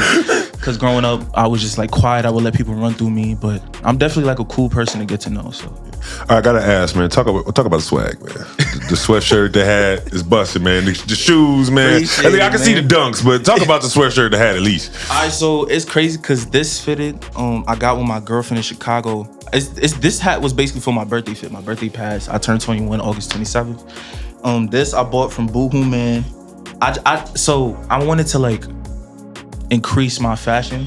So like I started doing more like streetwear, also like preppy wear as well. Like I don't want, because before I was just wearing like sweatpants, just like shorts and stuff. But you know, I also like to go thrifting. These is thrifted pants. Shoes is thrifted too. Yeah, walked in, the whole fit was put. Now I'm shocked that the dude from Harlem just told me he got his hat from Chicago. I'm from Chicago. Like, what? Oh yeah, because my girl is from Chicago. But you know, the irony is, do you know what I've been on heavy lately? It's Kith, which is from Brooklyn. You know what I'm saying? Like, I've been on Kith heavy, and that's above like the Leaders and you know what I'm saying, them type of brands that's actually from Chicago. So Kith is hard. Is that a Leaders hat? I think so. I don't know what this. I just bought it because I like the color. The L I kind of recognize. That's what kind of like attracted my eyes. Because Leaders is like, you know, they only about 20 years old, like a big hip hop brand. Like, because I was in Chicago during like the blog era and they were huge. So you know what I'm saying. So yeah, I always go. I'm into fashion too, so I'm always gonna notice that just a little bit. You know I what I'm saying? So thank you, man. Thank you. I appreciate that. So, what is next for you? Honestly, just dropping music, being consistent with my music. I have a project coming up actually with my crew, my boys. We're called C4. We still trying to figure out a name, but for now we C4. C4. You see one of us, you see four of us. So that's kind of hard. I like right that. There, you might want to keep that. You got one right there. These are my two producers, and this is my brother right here, Chris Neptune, rapper. No, you see one of us, you see four of us, and we about to blow up. Exactly. See, he caught it right away. But that's basic the crew. We trying to do like a project coming up, especially like a lot of visuals as well. A lot coming up. Dope. And I see you got the whole team together. Somebody had a camera, you know. So dope. All right, man. I'm kind of excited about this. You gonna sing for us? Yeah, I'm gonna sing. I'm a little nervous, but I got it. Man, don't be nervous. Don't be nervous, dog. What you got for us?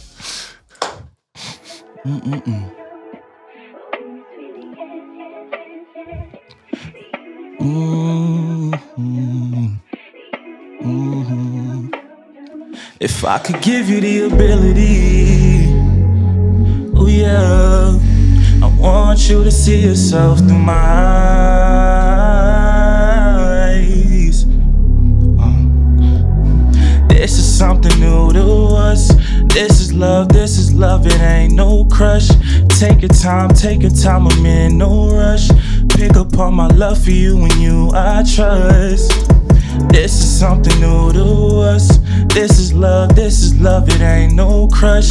Take your time, I'm in no rush. Pick up on my love for you and you I trust.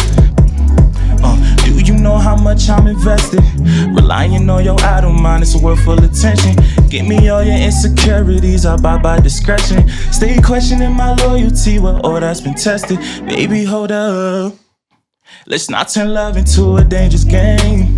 Listen to the message, not the tone, don't let things change. Never wanna show aggression.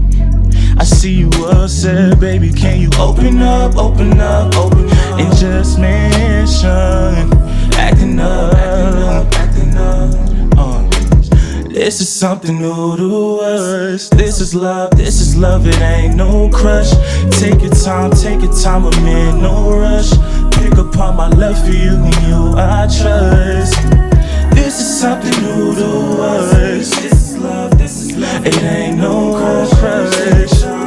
I'm in no rush. Pick up on my love for you and you I trust. Never wanna show aggression. I see you upset, baby, can you open up and just mention? I know you acting up and doing all this for some damn attention. Living in the past, dwelling on all your mistakes like it's not a lesson. Dwelling on the past, yeah. Yeah, that mic works. That pen works. Appreciate it, y'all. Well, once again, I thought the interview was over, but now I have questions. Who made that beat? My brother over here, olivier.wav, made that beat. Yeah. Yes, sir. Yes. Who wrote that? I wrote the song. Yes, sir. Yes, yo. I'm telling you, I like to be vulnerable in my music. Everything is real. Everything is authentic on me. I don't know if you can make it to Atlanta on October 27th, but we have a slot for you at Boom Boom Room Productions right in campus Stankonia Studios. I'm down. Yeah, hit me after the show. Okay, I got you. That was Etienne.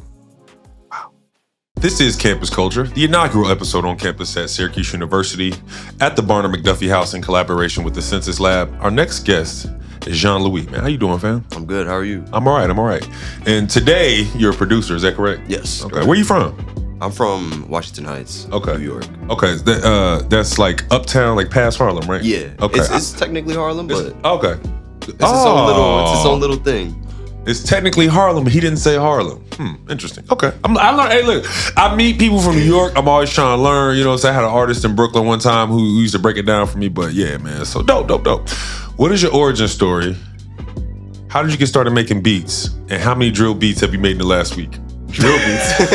I assume anybody from like Harlem, Bronx, all they do is make drill beats. It's crazy. I actually make the complete opposite. Yeah. I mean, I'm obviously a huge hip hop fan. Yeah. But I do focus more on R&B and hip hop. Okay. But my origin story, I mean, I've been making music since I was a kid. Yeah. I started in a conservatory school. I was doing classical music. Okay. Once I moved on to high school, I was doing jazz. I play the piano. When you were clarinet. at the conservatory school, you had already started making beats? No. Okay. So, like, but were you a hip hop fan at that time? Yeah, huge. What's it like studying this kind of music, but then loving and listening to this other kind of music? It sucked. I'm gonna be honest. Personally, it sucked. Yeah. Because I feel like with classical music, everything has to be so perfect. And it's just, I don't know. That's why I clinged on to jazz so much when I started playing jazz, because it's a beauty in imperfection. And now it's ironic because you got all these hip hop artists doing performances with orchestras. Yeah. Which is, So, what has your campus culture experience been? And what are some of the spaces on campus that you value other than the Barner-McDuffie House or the Census Lab? I mean, maybe Shine, but for the most part, it's Census Yeah. and 119 for sure. Yeah. I mean, Census, I'm actually pretty lucky. I found Census when I was maybe in the beginning of my sophomore year. Yeah. And what year are you now? I'm a junior right now. Junior. So it's been about 2 years? It's been about like a year. A year, okay. Yeah. What's the difference between what the Census Lab is now and what it was when you first started going? When I first started going, I didn't really know anyone. The space is pretty much the same. Obviously, there's some tweaks to it. But yeah, I mean, there's a lot of people coming in, a lot of new faces. And yeah. So obviously you produce, but I saw you walk in with a camera in your hand. Yeah. Right? So multi-hyphenate, right? Yes. You know, what is it like doing the camera work? What attracted you to it? How seriously are you taking it? I actually just got this camera this summer. Okay. I'm taking it very serious. Yeah. I do take photos of, I have photo shoots with my friends all the time. Yeah. But I'm just an artist. Yeah, I love yeah. photography. I love music. I love drawing. Yeah, what is your photography page? I only got one on Instagram, but it's photography_by_Janlui. Got you. Okay, cool. What DAW do you use? Logic. Okay. Logic. Okay. No, me and my roommate always get into arguments. What does he use? Olivier. He uses FL. Okay, so somebody drive a Corvette, somebody drive a Ferrari. All right, cool. Is the music still hitting? Them little pointless dogs. This is what happens. Producers don't have a real culture. Nobody. Yeah, I used to host a podcast for producers, right? And you find out like producers are mad introverted. So they're just waiting for somebody to come along and start talking and take up the noise, right? But producers have no real culture. So when you get online, you start saying, what is producer culture? This DAW is better than that DAW. Nobody can. The person listening doesn't care. You know what I'm saying? So it's just funny. He said, Logic. I don't care, man. It's all the same to me. How long have you been making beats? I've been making beats it's about to be a year now. Okay. So I'm pretty new to this. Are you willing to switch DAWs? I mean, because if you was gonna do it, I don't mean do it like permanently, but just try a little something on another. I am, yeah. I definitely do want to experiment with FL. Yeah. I do want to experiment with Pro Tools. What about like a drum machine or something like that? Yes. Yeah. Yes, I would love to. Yeah. I know don't y'all got some analog something drum machines? Oh yeah, the Ableton Push too. There's a standalone. Oh, y'all need an SP404. He said we need a budget. Look at me talking. Just 3 years ago, we had no money. And I was up here begging people to come to campus. We got a little budget. We did a show, and now we're here at Syracuse. So listen to me and my privilege when it comes to, but no. How do you balance your student life with your artist life? Do you see yourself, like as a producer, do you see yourself as an artist? And I don't mean as like, I'm going to release music, but like as a, a creative. Yeah, I mean, I'm going to narrow in specifically on the music. I feel like once you start producing, the way you listen to music is just, it changes completely. So I feel like after you make that change, it's so hard to go back. Yeah. I do, but to like handling schoolwork and music and being an artist in general, it's really tough. Yeah. But I try my best. I know it's hard for me. And, I can't imagine it's any better for you as a student. It's like, so I'm an instructor, right? I have deadlines, but a lot of them are like my own autonomous deadlines. I'm not somebody that can create well if I have deadlines hanging over my head. And just being a student is just all deadlines. You know what I mean? So I couldn't imagine what making beats under that kind of pressure would be like. But I admire y'all, and just understand that that's all part of, like, if you're gonna be a musician, part of it is fighting for your time to create. You know what I mean? Which means you have to battle other, things in your life to make sure that space is open. So what else do people need to know about you? Pretty cool dude. Yeah. I mean, yeah, I'm a huge hip hop fan, huge R&B fan, obviously. And I'm actually kind of a nerd. Yeah. Yeah. The shirt. So, yeah. That's pretty much it, though. Why make the R&B beats when everybody else the last 5 years been making drill? I love R&B. Yeah. So one thing about me is I'm going to do what I love. Like, at the end of the day, I understand people do want to hear what they want to hear, but if it means it's going to sound good to me, then I'll make whatever I want. I admire that answer because just, I'm not from here, right? But in the last year, New York has had a huge impact on the sound, right? I made 2 really dope drill beats this year that I had to learn how to make because, I want to sell music, right? Yeah. Because of the impact on the sound. So just watching you be so close to it, but then saying, nah, I want to do this, you know what I mean? Because it's all cyclical, it's all waves. Like, everything's going to come back in and back out and back in again, you know what I'm saying? So drill might be hot now, and whatever you got going to be hot in a year, you know what I'm saying? So where can we find you? So, you could find me in Spotify and Apple Music. It's gonna be Janlui, Janlui with a $. $, because I wonder I was getting the spelling too. Could find me on SoundCloud with the same name. Yeah. I'm mostly gonna start promoting my new mixtape. Okay. On my Instagram. So it's gonna be _Janlui. Dope. You got some beats for us today? Yeah, I got 2. Yeah, man, I want to hear what you got, bro. I got a ton, but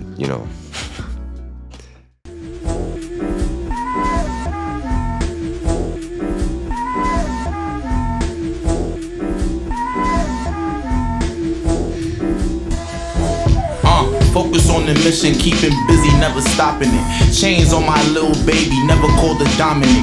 Dominate the game, I ain't tryna been rocking it. I had to keep it playing like I'm in the field frolicking. Shopping it, popping it, Molly walked the competition. Always knew that I would be a rapper with no pot to piss. And if I get put on the verse, then I get a lot of listens. If I get put on a shirt, then I get a lot of misses. Always gotta focus on the mace, I always block the misses. But before I ever make it pop, let me wash the dishes.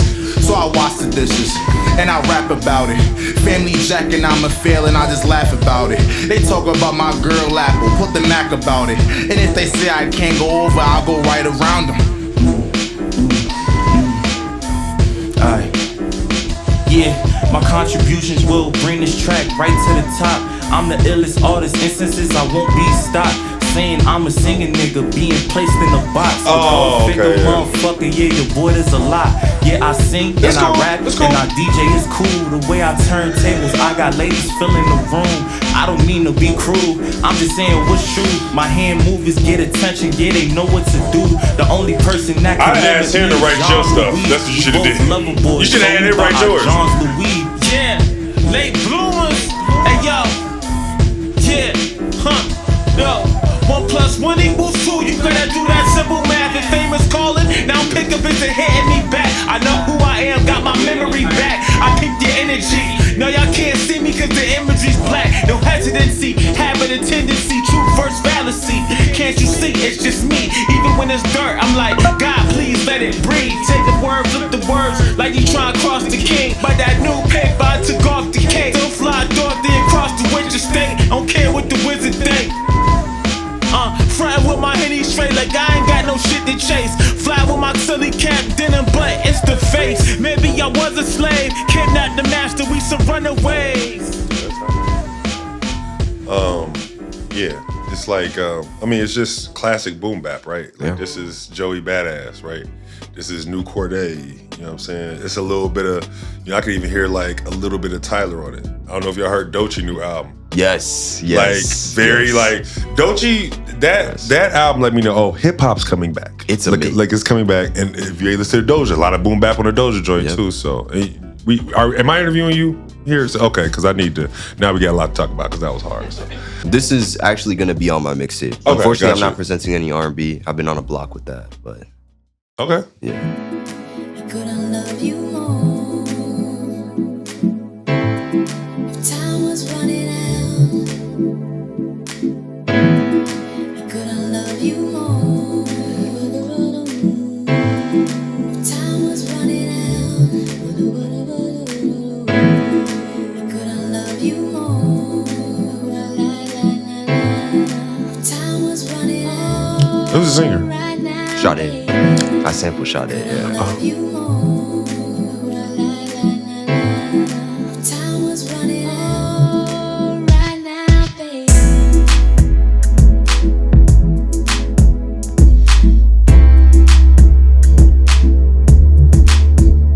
That's out of here. That's out of here.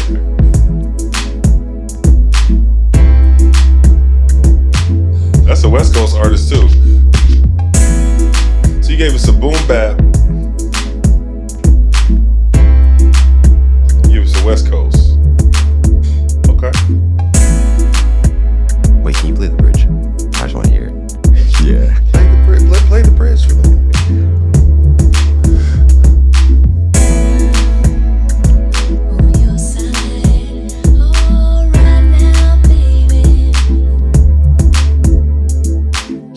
Yeah, I heard that right. I didn't know that was Sade.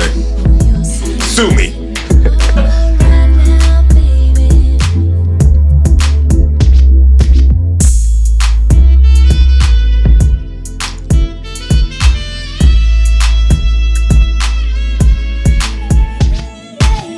This some Vince Staples. This some Smino.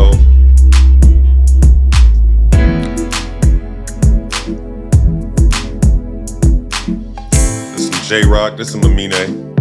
Yeah, it's hard.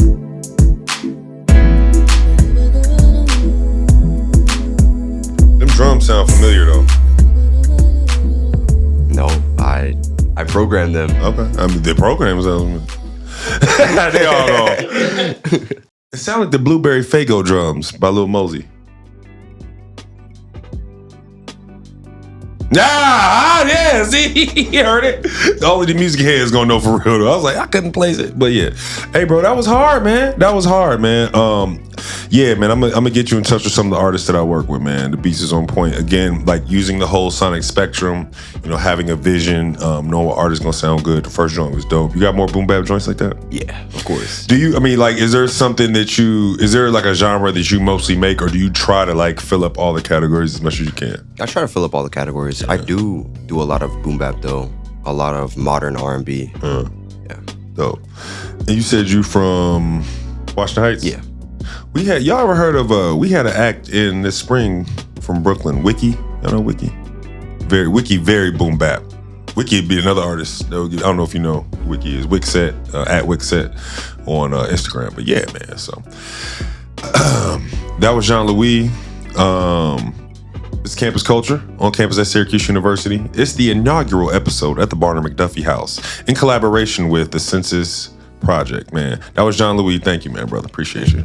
Appreciate it. Next up, we got Chris Neptune. How you doing, bro? Doing good, sir. How you doing? I am good. I've already heard you rap, haven't I? Yeah, but I got something different. Okay, dope. Because I heard one of the other joints that you was doing.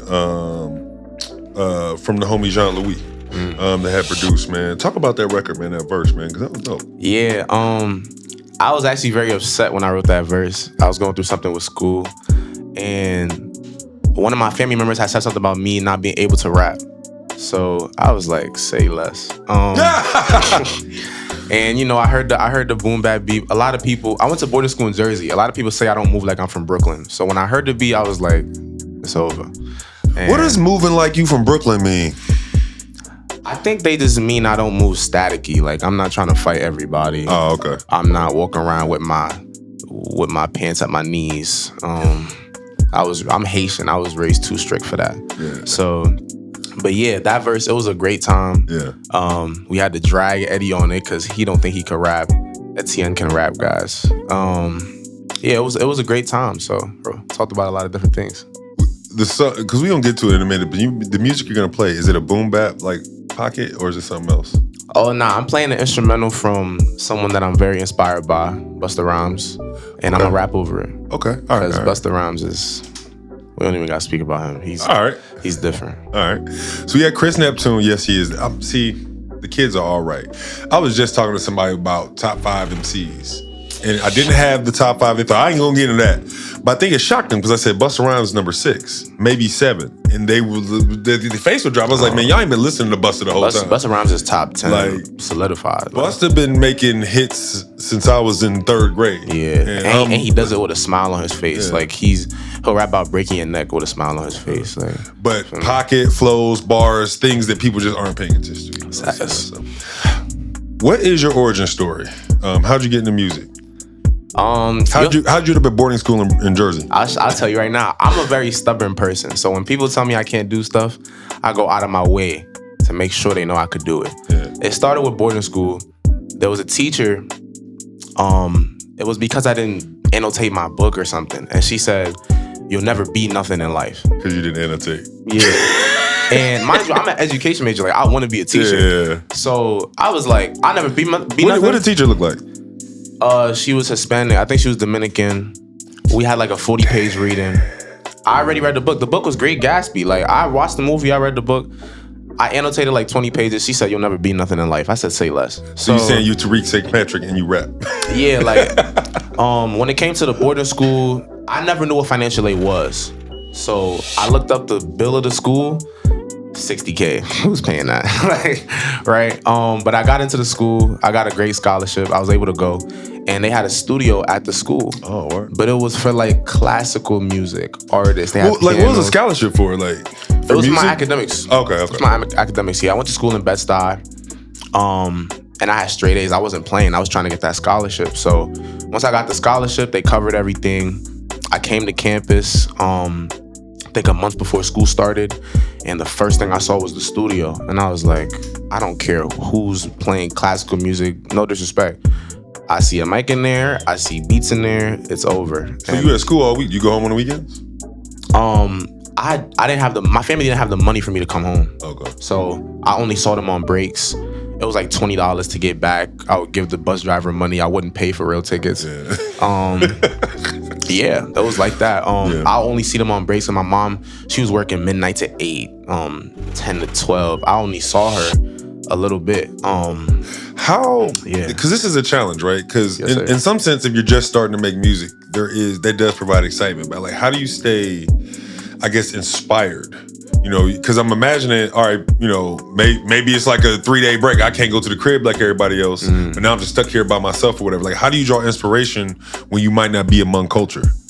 I definitely wasn't around music culture. Like, I grew up Haitian, and the funny thing is, Caribbeans love their music. But if you're pursuing music, you're labeled. I'm Haitian. You're labeled a vagabond. Like, you're not doing nothing with your life. The way that I stayed inspired, I just looked at artists' stories. And a majority of people that are blown up today, they had so many people not believing in them, but they believed in themselves and they applied that faith on purpose. It was intentional. I was listening to instrumentals all day, like all day. I was seeing Bow Wow performing at 6. I'm like, I have no excuse. I'm 15. I have no excuse. I at least have to try, right? You rather try and fail than not try at all. So I'm in boarding school. I'm from the hood. I can't say I can't do music. Like, it's rich kids doing music. Let's go. Let's pursue this. So it was just a matter of everybody telling me that I couldn't do it because, you know, my mom working night shifts, my dad working construction. I'm not cool with a lot of my family. They're not trying to hear about music. They're trying to hear about degrees and 100K a year, 200K a year. They're not trying to hear about grinding for music. So I stopped talking about it.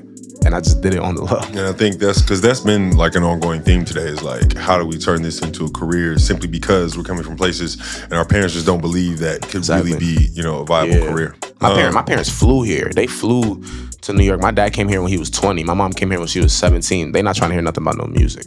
They want to be good for the rest of their life. And I'm make sure they're good for the rest of their life. I'm just do it my way. How'd you learn how to practice? Like, what does your practice routine look like? I stole something from J. Cole. He said he practices. He gives himself a couple minutes to write something. So I said, I'll take it a step further. I'll listen to a beat for like 40 seconds and I'll be like, you have to rap over this beat for 3 minutes. Keep going, no matter how much you mess up, how many times you mess up. And I found all the black people on campus at my boarding school, and we just practiced. We called it fours. Like, you say 4 bars, you keep going, you keep going, you keep going. And in reference to the balance, like, we didn't allow ourselves to rap unless work was done, right? You have to finish your work first. I was in, like, the dorms we had check-in. If I didn't check in on time, I had study hall on Saturday. So I'd be in study hall from 8 to 11. I'm not doing no homework in study hall. All my homework is done already. I'm writing for 3 hours. I'm practicing for 3 hours. Like, we really had to treat it like a sport. My school was a big sports school, big football school. And I saw them play as getting up, running the stadium, running stairs. We had no excuse. The facilities was great. So if I'm gonna pursue something, I'm gonna do it to the best of my ability. Wake up 6 a.m. right, go to class, finish your homework early, right. You know, freestyle all the time. You have to be consistent with it. So I knew I could predict everything you was gonna say because I could hear it in the music. That's why I knew to ask them questions. I'm like, so I want to hear the song that you're gonna do. What I'm interested to really hear is what's outside the boom bap pocket, because I got a feeling you could do like a lot, but you did really well inside that boom bap pocket, right? Because people think it's easy. It's gonna be simple. No, you like made the most of, like, everything was stacked in. You know what I'm saying? So, obviously, the Barner-McDuffie House is a space that's valuable for Black folks. The Census Lab, clearly. You go to the Census Lab? Yeah. How often? It was this spring semester, my freshman year. What year are you now? I'm a senior. So this has been like almost 4 years. Yeah, it's been almost 4 years. Yeah. And I was hesitant because there was a lot of family problems going on. You know, like, we have Caribbeans and there's certain perceptions of schools. So my boarding school was right by Princeton. My mom is a big Michelle Obama fan. Michelle Obama went to school at Princeton. I didn't go to Princeton. I'm a failure, right? So Syracuse is a great school, but from the perception of my family, oh, you're going to Syracuse, I'm hearing it's a party school, you're going to be distracted. I was here, I was focused. I came in the census, I see all these people locked in on making music, and it was over from there. The irony of coming from a family like that is, so obviously they don't love that, but what they don't realize is the work ethic is what's actually required to succeed. Most definitely. So it's what they've instilled in you that actually gives you a chance for most people. And I don't think people realize that. You don't just walk onto a campus and succeed. Like, you have to, that's what. But not just the campus, the music game. Oh, yeah, the music game is set up for you to fail. So it's like only work ethic will work. Talent and honing it. Craft, talent, honing it, craft, talent, honing it, craft, multiple talents, honing and crafting it. It comes out in the product that y'all put so much work in behind the scenes. You know what I'm saying? So I appreciate that. Do you balance your student with your artist life? It sounds like you do. Do y'all still have that rule that we don't practice until the work is done? That rule is gone. I'm not gonna lie. The only person that came in here and straight up said they do their work first, I think, was Mr. Money Soundz. That was the only dude that said, hey, I don't do nothing till my work done. It was, I tried to do the balance for like 2.5 years, but then I switched programs in my major, and majority of my requirements are done. What? I'm an education major. Okay. I'm doing selective studies, so it's like specific subjects. I was previously elementary. My brother has autism, so I was inclusive elementary. I wanted to be certified for children with disabilities, and I'm about to get the certification in my master's. But I wanted to do selective studies just to focus on reading and writing, because the effect of COVID was insane.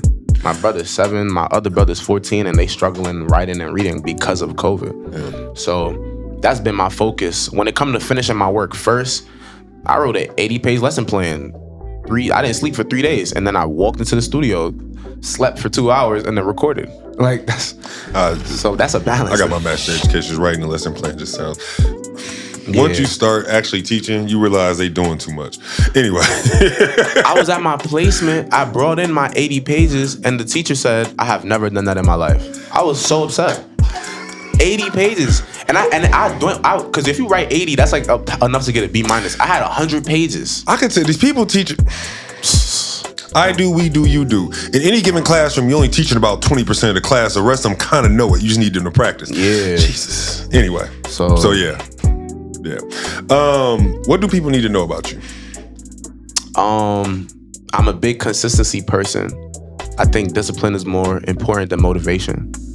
I love theme today. I love everybody.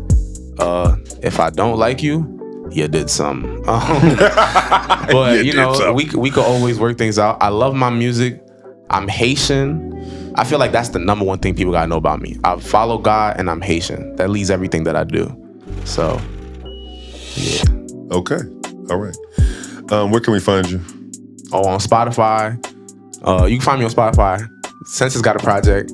I'm putting out more music. You can find me on Instagram at Chris Neptune NEP2NE. That is, I can't believe that's your real name. That's a hard yes, sir. Name, bro. That's a good way to get a Neptune yes, sir. beat. Hey, man, his name Neptune. Come on. Yeah, name Neptune, like that's a real name. You know what I mean? So we was walking past the music building today. And there's an observatory, like catacorner to it. It's called Holden Observatory. That's my name. Oh, that's tough. But pay attention to where your name is. Your name matters. I think it has something to do with your destiny. I really do. Most definitely. So, you destined for the planets and the stars, then. Out of this world. Yeah. You got something you gonna play for us? Yes, sir. All right, I want to hear what this is. Oh man, with the other pocket. This beat so classic. Oof. Oh, you a rap? Oh, most definitely. Oh, this is me. Yes, sir. Oh man. Census Project, Barner-McDuffie House, Syracuse University, campus culture. Let's go. Y'all ready? It's Chris Neptune. Look. Shit. Look, okay, this ain't from the hood that I come from, but this ain't for the hood they claim I don't come from. This for the dumb ones, for the ones that show love with one thumb. This ain't for money on, ain't for fun, and this ain't for buns, ain't for games, cause I don't run with no guns. And if I'm the dawn, man, I know I'm the dawn, so I'm the dippity dun dawn. And I said it, if I said it, I meant it, go get it, love the hate is pathetic. They won't talk about aesthetics, that we can make them forget it. My old Nep did it and never regret it. No, I'm flying, I'm fitted, bet they asking who did it, he did it. When I rap, who they kidding? Say I'm toxic, acidic, and since I didn't, who didn't? Move the goal, I ain't missing, I wanna make her my missus, mister. Switch it up, guess I gotta switch it up. They done tried to put me down, I guess I gotta pick it up. I've been good at breaking through, I ain't trying to fix it up, but we could really battle, I ain't talking fisticuffs. If it's fisticuffs, I could come and pick your bluff. Say I'm sick, ain't sick enough, I'm trying to win, ain't win enough. He send him in, I'm send him up. If you don't know who the biggest, guess I gotta hit him up. I've been a diamond in the rough, but every time I try to talk, I know they trying to interrupt. It's either been a lot of this for none or a lot of this for some. Gotta bottle this or some. Lot of talk behind the scenes like they anonymous or something. Kisses on the cheek like they was plotting this or something. Box it out in front of cameras like Adonis in the summer. Now it's back to boxing like I'm dominant or something. Left hook, right hook, it's like a bomb in them or something, right? For anyone that tried to sun me, you my son tonight. They said that I could never rap, I know it's something light. Then they said that I would do it wrong, I did it in the night. Came back and put it in a song, I missed a minute, mic. Mr. One Take, get a song, get a mic. If I wrote 14 songs, they would kill a mic. All talk, no respawns, you should get a mic. Maybe you should get a life. I could really end your night. I could really end your night right now. Imagine I'm sleep, you up in your nightgown. They don't like my neck, they loving my nice sound. How deep I really gotta dig for you to pipe down. Pipe down, they telling me pipe down. They calling me a square, I'm knowing my sight round. I've been Mr. Right, I've been Mr. Right for 3 years, so she gonna call me right now. I've been Mr. Right now. Call me Mr. Right, cause I'ma do it right now. You and your girl, man, that sound like fight sounds. Me and your girl, bite the pillow, bite down. Bite down, tell her pipe down. Call me right now. That's it. Hey, yo! Stop the music! Stop the music! University of Illinois rappers, get focused immediately! You know what I realized? The best rapper we had on our platform in Illinois was from Manhattan. That's tough. Sammy Rivera. New York in the building. You feel me? When I say working with the people who came from the hollow ground is different. Cause if you from certain place, you say you hot, ain't nobody that been doing it to even Facts. Look at what you have to know and go through. Facts. Was that a freestyle? Nah. It was the way you structure it, like with the double lines. It's like 3 steps forward, 1 step back. Yeah. 3 steps forward, 1 step. That was hard, sir. man. That was Thank hard, you, I man. appreciate You got it. another one, or can we? I don't know, man. I want some more. What's your Spotify? Chris Neptune. Jeez. Yeah. All right, man. I'm gonna be on the lookout, bro. I'm gonna send you a beat pack, man. That was Chris Neptune, Send man. it This is to me, Campus man. Culture, the inaugural episode on campus at Syracuse University, man. Yeah. Wow. It's Syracuse University inaugural Campus Culture episode at the Barner-McDuffie House in collaboration with the Soundz Project. Next up, we got olivier.wav, man. What's going on, man? I'm chilling, man. You know, you out here.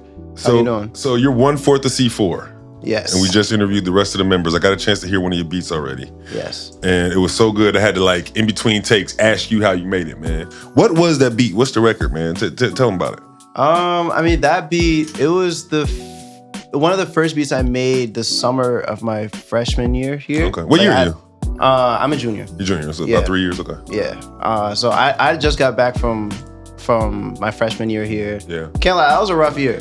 So I was kind of in my bag. So Like, why was it rough? it was just, I didn't really know what I was doing. I can't lie, because like I hadn't found senses yet. I didn't really know what I was just kind of here. And then like it was kind of rough academically the first half. So it was just kind of a rough year, still trying to find myself. So when I got back home, I was kind of in my bag, you know. Where's home? Warwick, New York. It's a small like rural town. Okay. An hour north of the city. Okay. Yeah. So yeah, and you know, like I'm Haitian too. So when I got back home and I wasn't doing well academically, it was a whole thing.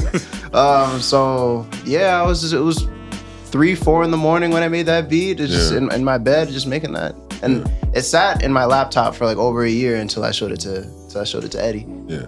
Yeah. So coming back, you know, to your beginnings, right? What's your origin story? How'd you start making beats? And what is it like having a hobby such as this in a Haitian family where, you know, we're supposed to be more career focused, doctor, lawyer? Right. I mean, I got my start from a young age. I mean, my dad, you know, it's kind of a weird contrast with Caribbean families because like, our culture in general is just very musical. And like my dad plays 2 instruments, but he hates that I do this. Hates it. That's crazy. I mean, I get it. Yeah, so like ever since I was a kid, there was always music in my life. My dad was a huge Michael Jackson fan, huge Steely Dan fan. So I was just hearing all types of music, rock, everything. And then I started playing piano when I was 5, all the way up through high school. Like just informally, or you actually took lessons? I started informally because my sisters played. Yeah. And then they put me in lessons and I went all the way up to Carnegie Hall my freshman year of high school. Wow. And then after that... Wait, you played at Carnegie Hall? Yeah. You'll say he tried to gloss over that? Talk about that. That was one of the most grueling experiences of my life. That was like trying to gloss over. Oh my! That was so hard. Yeah. It was like training for the NBA Finals. Like literally, like right after school, I had to go down to New Jersey to my piano teacher's house. We'd be playing for 4 hours. We would do finger push-ups, like literally everything, because I had to have the endurance to play the song. It was 6 pages long, lightning fast. Don't ask me if I remember playing because I don't. I was so nervous. Yeah. I was the only black kid there. Talk about that pressure. You can't be the one to mess up. Right. Exactly. Right. So you know, and yeah, so we went up to the city the night before. I couldn't sleep. I didn't eat at all. I was so nervous. And then we were in the green room in the back. You know, I was trying to, you know, make some friends, and they were just kind of looking me up and down, like, what are you doing here? Yeah. Like, and then I got out on the stage. Apparently, I killed it. I don't remember playing. You blacked out. Yeah, that's the type of thing you black out for. What'd your parents say? My parents. I mean, they were so happy and all that. But you know, after that, I kind of realized like I kind of gave my all to piano. Yeah. So I wanted to do more. So shortly after, then COVID hit, and I was always a big music fan, a big hip hop fan, just in general. So I was like, let me see what this is about. So. Wow. I mean, I try to practice empathy, right? And imagine what it's like in your shoes. I've been making beats since 2007. I'm trying to imagine what it's like to have just started making beats like right around COVID. That's crazy. So, we were talking earlier, what DAW do you use? I use FL Studio. And you over there killing your roommate for using Logic. Never gonna stop. How does the finger push-ups and the endurance and you preparing for Carnegie Hall come in handy when it's time to make a beat, if at all? Honestly, I think it really gave me like the battery in my back to finish beats. Yeah. Because I don't really do like a lot of different people like they'll start ideas and then I come back to them later. But I don't do that. Like with the Carnegie Hall thing, like I was practicing for 4 or 5 hours a day straight. So I just kind of had that. It was almost like a system. It just kind of carried over to FL.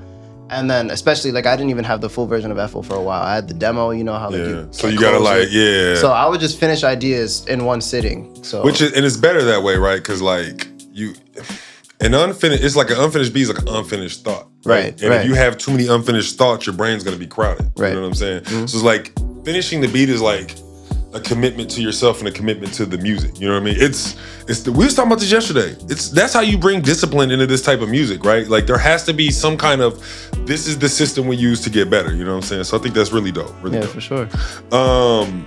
What has been your campus culture experience, and what are some spaces on campus other than the Barner-McDuffie House and the Soundz Lab where you feel that you value? Well, my freshman year, I was literally just here. I was just an SUID number. I didn't do nothing. My sophomore year, I got more involved. That's when I found Senses. Yeah. Actually a friend I went to high school with, his name's Henry. Like he went into Senses. He was telling me about it because kind of had something similar in high school, kind of not. But he was telling me about it. I was like, nah, I'm not gonna do it. Then randomly, I just on a whim, I walked in. I practically live there now. I'm there every single day. But outside of Senses, can't lie, I don't really be going to Shine like that. I'm kind of in and out. I just go straight to Dunkin' Donuts and go to class. Did you have to do the HOP hop? No, I didn't have to do. No, okay. I didn't have to do that. But I mean, besides that, I mean, I also do radio. There's the Z89 radio station. Well, tell me about that. So I'm on the hip hop talk show over there, the Juice. So you already doing like a podcast type? Type thing. I actually have it today. Yeah. Shout it out, man. Tell them when y'all go. We gonna use the clip, man. Use this as a promotional. Sure. Z89 the Juice. Wednesday 5 to 7. Saturday 4 to 6. Check it out. You already know. Yeah. We talk everything hip hop, everything that's going on. So Dope. So I mean, it sounds like because of what you went through in your K-12 experience, it sounds like you're probably able to balance your artist life with your student life pretty well. No. No. I'll tell you this. Let me tell you something. Absolutely not. So through high school, honestly, I think just being like in the Caribbean bubble, like I just had like a system. And then when I came here, I was like, oh wait, I have free will. So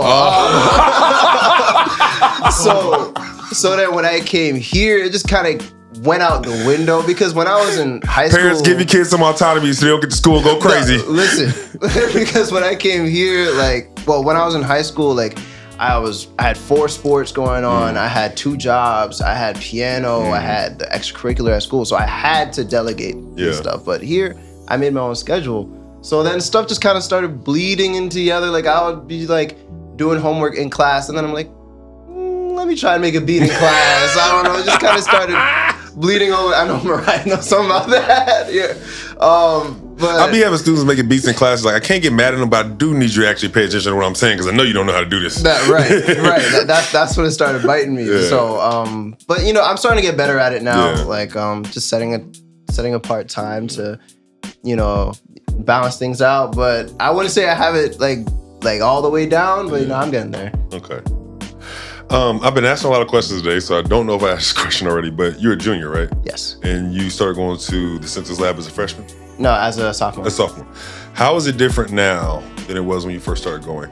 I mean, when I walked in, I can't lie, like it felt like a very tight-knit group, but I mean, of course, they welcome me with open arms. Like I'm in there every day. So, but you know, as opposed, like what's different with this year, I just feel like there's more freshmen, honestly. Because I remember when I was there, they were kind of telling me to like get involved because you know people graduating, blah blah blah. And but like especially with Ty, who you spoke to earlier, like I haven't seen this many freshmen in census like just yet. So that's what I would say. As someone who runs a program like that, University of Illinois, that is something I didn't realize was a problem because I'm in my 5th year. So I just finished my first full class. Mm-hmm. It's like, oh, you were really good, but somebody has to come behind you and make sure that this thing continues. Keep going, yep. You know what I'm saying? So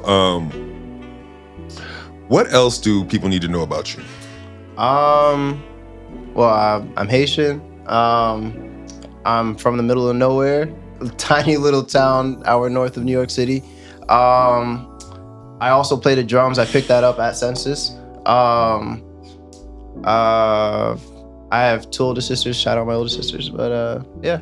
Dope. Where can we find you? You can find me at olivier.wav on SoundCloud and Instagram. Still working out the Spotify, Apple Music. I mean, I kind of do because I have contributed to the Census album, but yeah, you can find me. And you did the joint too. Yeah, I produced for them as well. Yeah. So yeah, olivier.wav everywhere. Dope. What's next for you? Well, this past summer I put out my 3rd beat tape. Okay. I have a track from that one to play today. I have 2 tracks today because what's coming up? I'm putting out a deluxe to that beat tape coming up. So yeah. Do you have a style that defines you, or do you just make what comes to you? I kind of put my spin on like everything. So like I don't know. I tend to like everybody says about my drums tend to be very loud. So that's kind of just like a thing on everything I do. But I don't really box myself in. Always trying to try new things. I was like, I didn't feel that on that last track. But let's run and see what we got, man. Olivier.wav with some FL joints.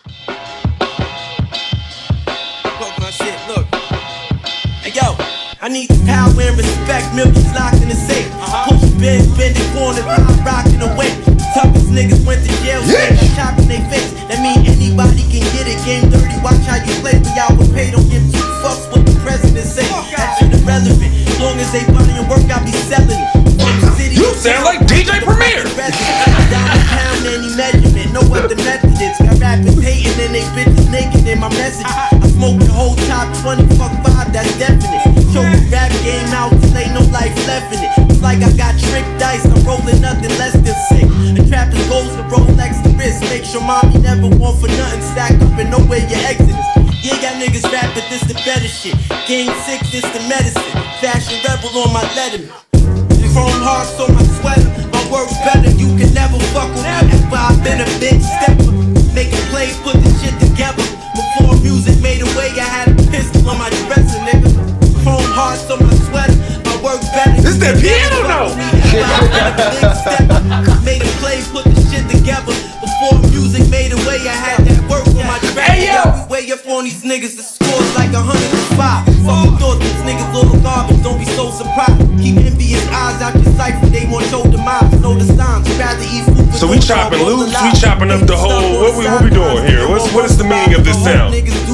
Honestly, I was just laying on my bed when I made this. Where'd you get them drums? Well, I found them on Reddit, and I found like all the individual sounds. In case you don't know, a producer finding drums on Reddit is like an artist finding a beat on YouTube. It was this guy. He was just selling sounds. I found him on Reddit, and he told me that he makes drum packs and stuff. So I was like, all right, send me a few. That was just stupid. Yeah. So then I programmed those drums after I chopped up the sample. So yeah. What else, man? What else you got? I got another one. This is the last track on my beat tape, Watercolors.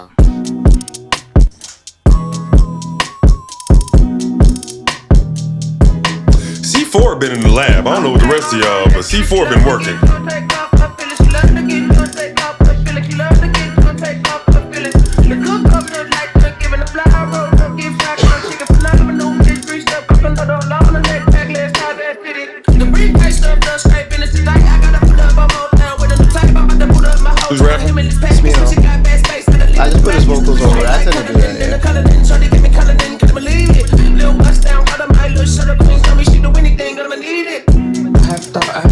the light bulb. The reason is right, cause I could do it with my cloud. The Louis Vuitton be my pajama, take my clothes. And me and my brother, we sit together like a coupon. I know berets, I ride around looking for new hoes. She told me never looking for her, I got the hammer. Come on, I bet they heard the sound right out of Alabama, nigga. I'm tapping to one.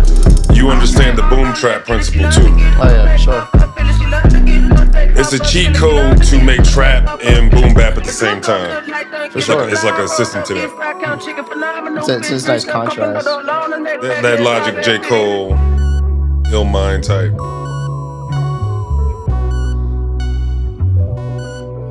You play anything live? You play any live instruments? On this one, no. It was a bunch of live bass sounds. Perfect.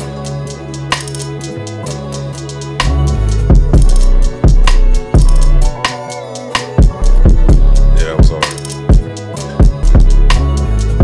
Same beat, you just switch up. Yeah.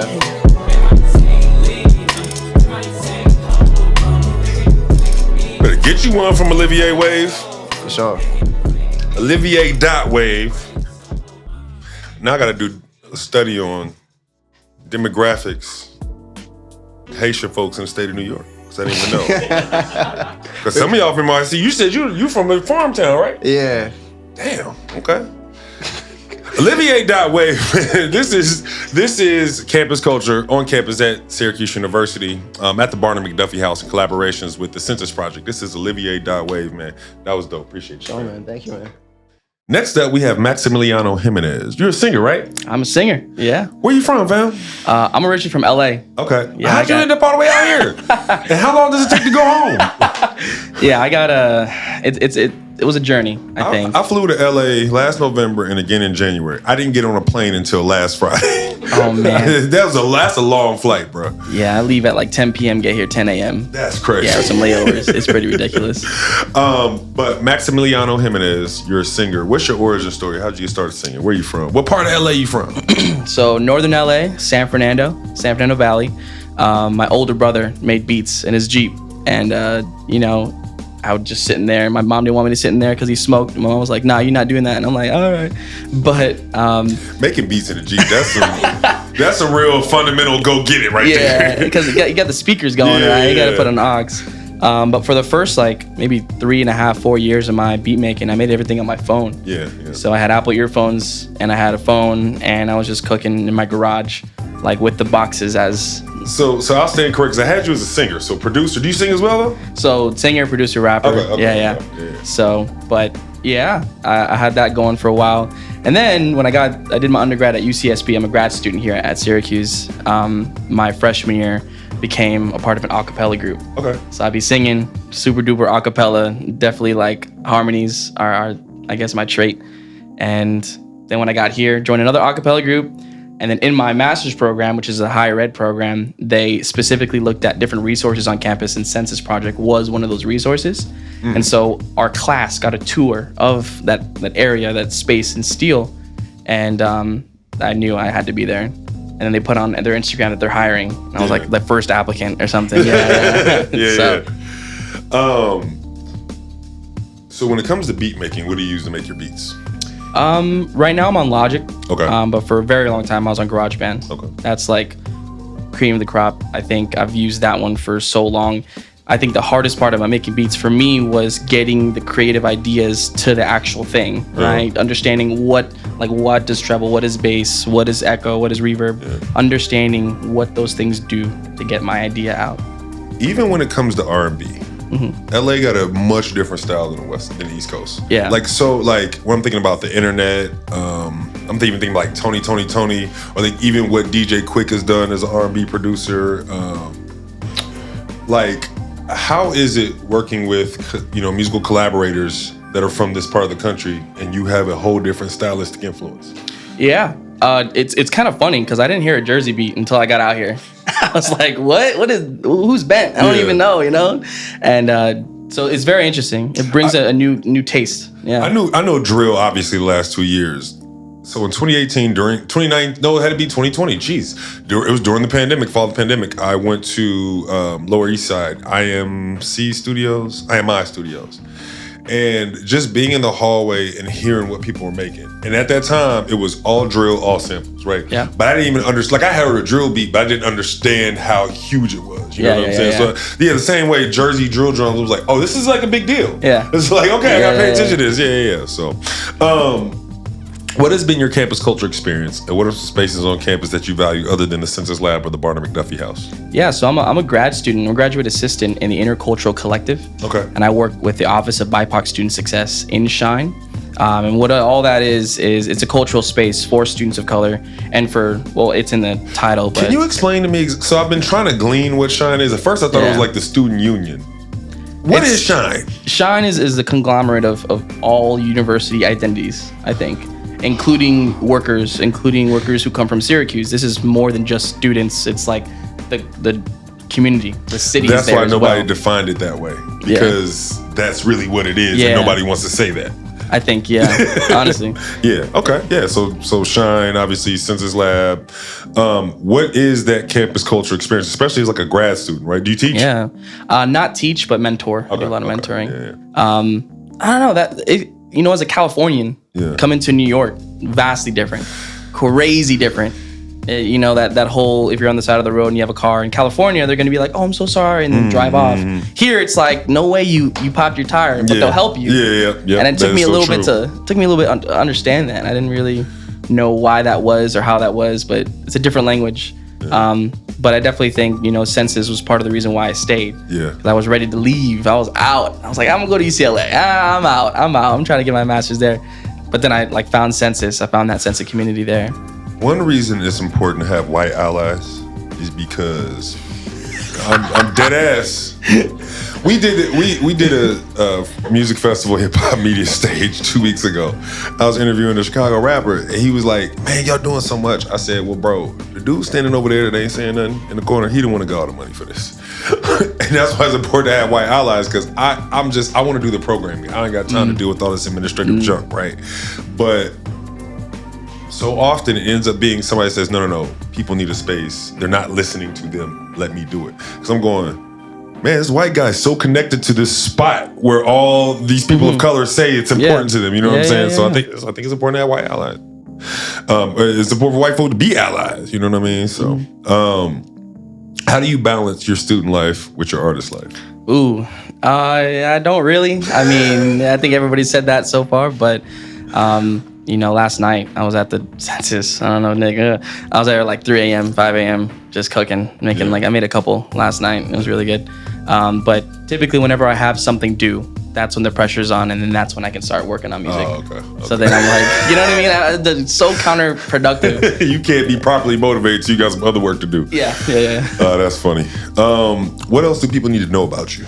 I think one of my biggest identities that I associate myself with is having ADHD, being neurodivergent. There's a quote right on the wall right outside. Forgot who it's by, but it's like I don't see my disability as a weakness. I see it as a part of who I am and why I am. It's interesting because every person's journey with I deal with bipolar disorder, right? And I think lately I've been realizing I might be autistic. I've been working with creators for a long time. I didn't mean to roll my eyes when you said it, because I honor that and respect the journey. Everybody that make music got something going on. 100%. It's not. Yeah. It's almost like, I'm new. I know. I mean, not you, because I just met you, but it's like, I'm autistic. Man, I knew that the day I met you, bro. You know what I'm saying? That's why we so dope at making music. I don't know if we have the gift of obsession. You know what I'm saying? So I think that the music is definitely a way to help cope with whatever. Yes, 100%. You know what I mean? And I say whatever because it's been a journey. Like I was somebody, I thought I was a broken person. Right? And then when you start to see whatever it is you're dealing with as like a superpower, that's when you can unlock all those gifts for yourself that are for you and nobody else. Yep. You know what I'm saying? Where can we find you? On Spotify, Apple Music, everything. I go through DistroKid, so they kind of distribute everywhere. Full name, Maximiliano Jimenez, Maximiliano, space Jimenez. Yeah, spell it out, because that was, just always spell it out. Yeah. What's next for you? I mean, I hope go back to California, but I was talking to some people, might start a career at NYU, resident director, do something like that. I'm like strategically or intentionally saying music is not my career. It can't be. because if I put a label on it or if I have an expectation to be great, I can't have that freedom to just do what I want to do and be me. This is what I pledged to myself this year. I said I'm gonna live a music life. That's what I've decided. Yeah. And what I watched different things come that I didn't expect by taking that approach to it. You know what I'm saying? And then a lot of the stuff that I want to come and start, happen. So I say live a music life. Live a music life. Yeah. So you have DJ on your shirt. Are you a DJ? I'm learning. Etienne is teaching me. I am not a DJ, no. Yeah. I wouldn't consider myself one yet. Yeah. So you have a song for us. Are you gonna sing? Sing. I got a couple if we can. If we You get gonna sing? I'll sing a little bit. Ain't nobody missed today with the singing, so I ain't even mad at it. Let's go. The mics is on. Voices work. You got Maximiliano Jimenez. Syracuse University inaugural campus culture episode at the Barner-McDuffie House collaboration with this project. No, I want you, baby. Come on now. Want you so bad now. Want you. You know I want you, baby. Yeah. Yeah. Talk your stuff. Maximiliano. What I do without you in my life. Don't know what I do without you in my life.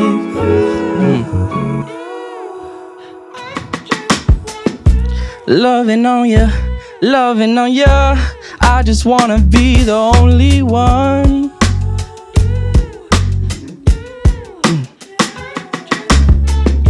Loving on you.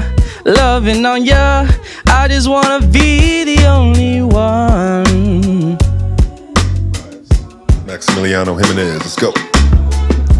Lonelier than orange in poetry, but go orange, none of y'all know me. In my mind, I find rhymes a rough rider, the wrong time to go toe to toe with me.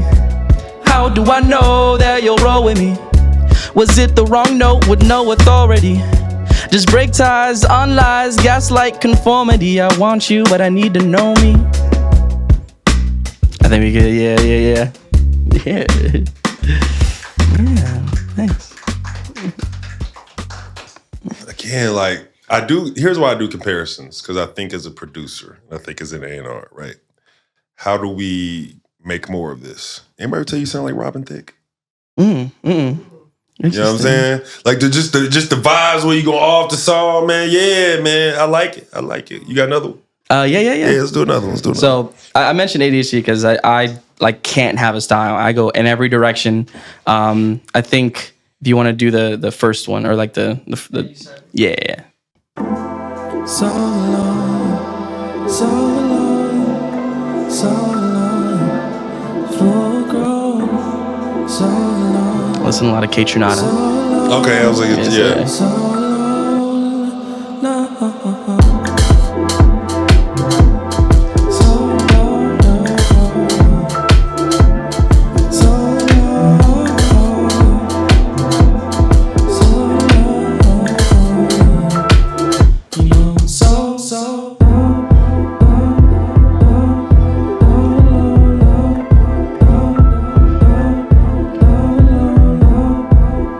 Some little groovy. It's a little. Just remind me like, y'all heard that Mayetta?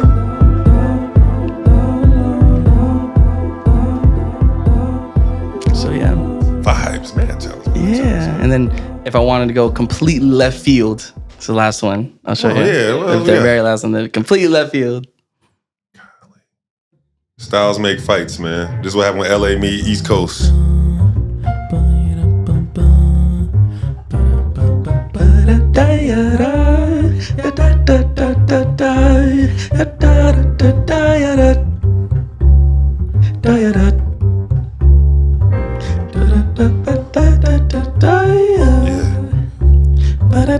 Just that Breakfast Cafe vibe.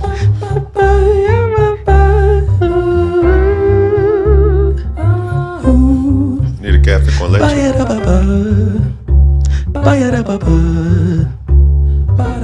Whispering, set it off to her left ear.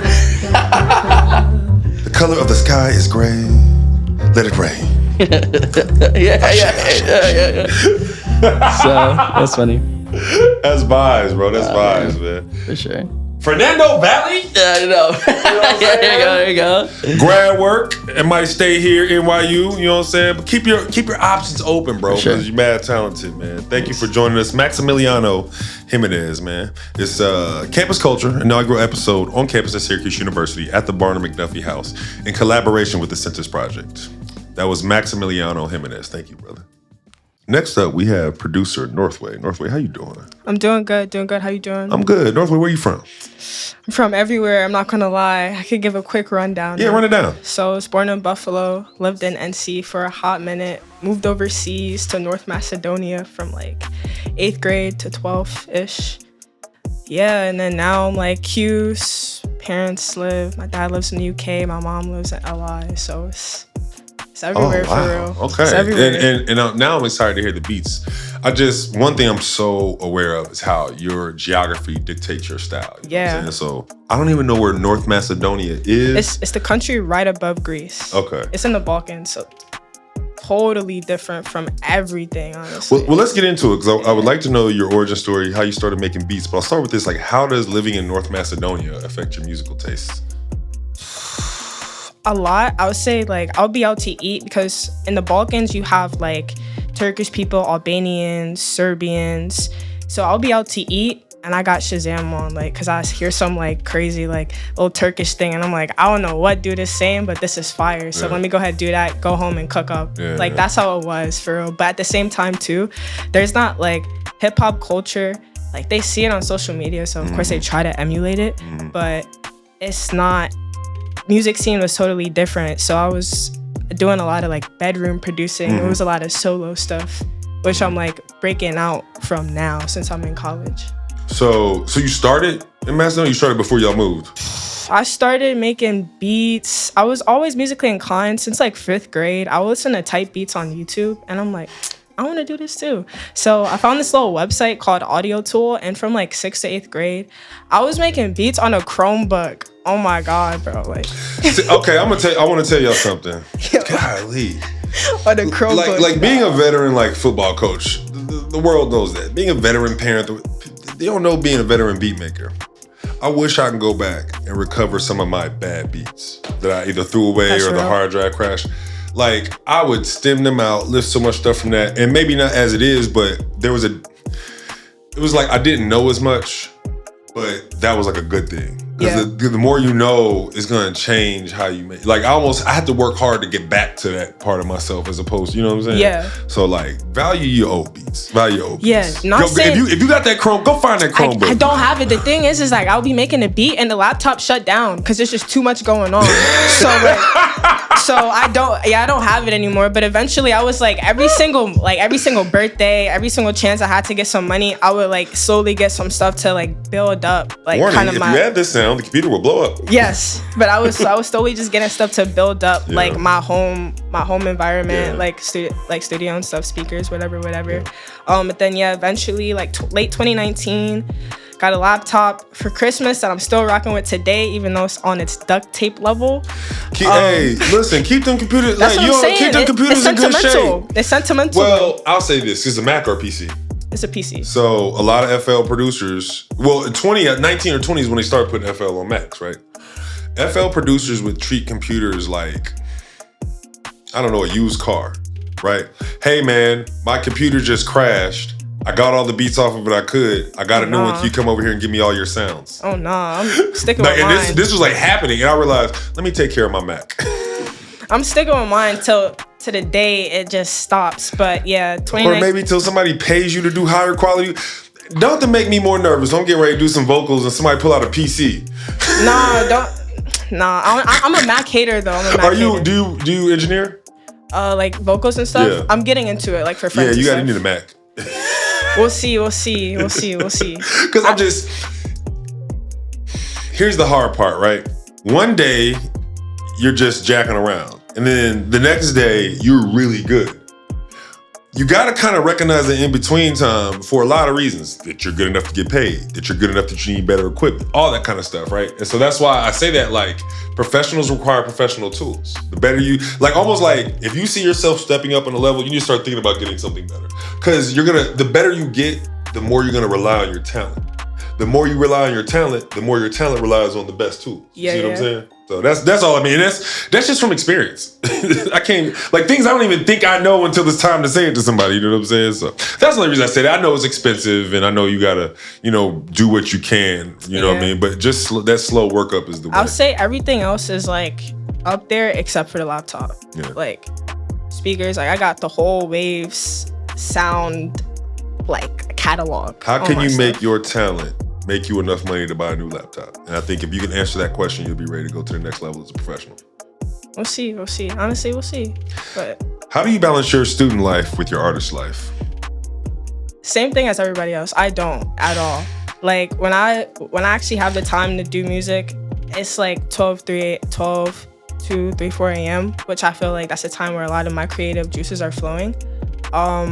But it's really whenever I can, for real. Like I wouldn't say I have a specific system for things because I like to change up each track that I make. Like I don't like to stick myself into a box anyway at all. But definitely there's no balance, for real. Like there's no balance. Oh God, it's like you have to teach students how to be a creative. Because I even remember when I started when I was 25, but I remember like 25, 3 in the morning. I think that's the best time to make beats. Yeah.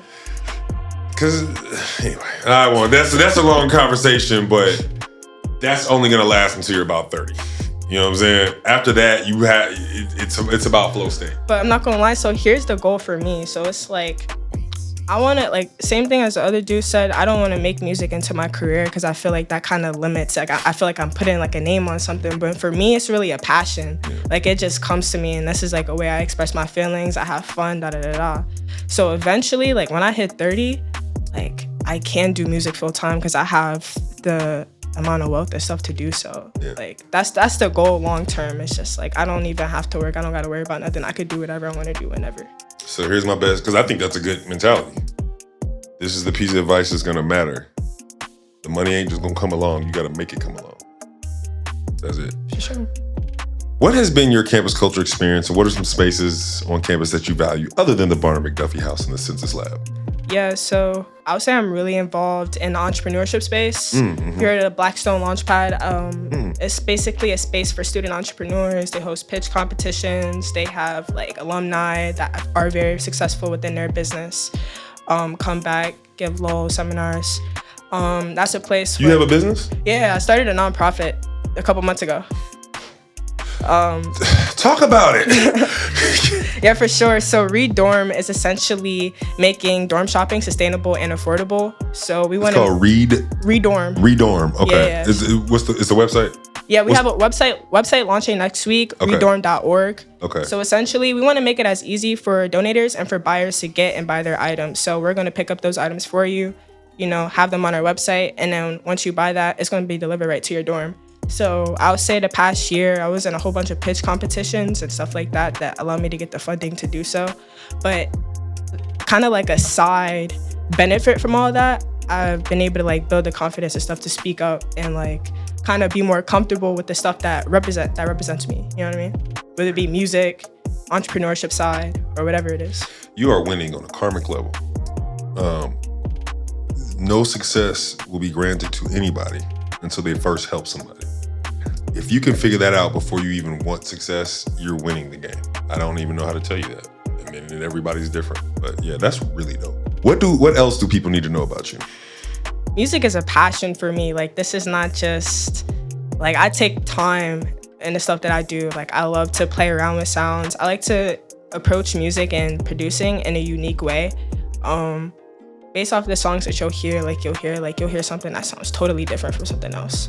So yeah, Northway, I've been on this. Had this side. That's what I wanted to ask. How did you get your name? So it was like 8th grade, 13, 14. I'm like listening to some ASAP. I think Testing just dropped. And I don't know, I'm just thinking and stuff like that. And I'm like, bro, Northway, only one way up. Like I just want to kind of embody that entire personality and just continue to push myself forward. as a creative, I've been doing this for so long. There's just so many, there's like certain signs that pop out, right?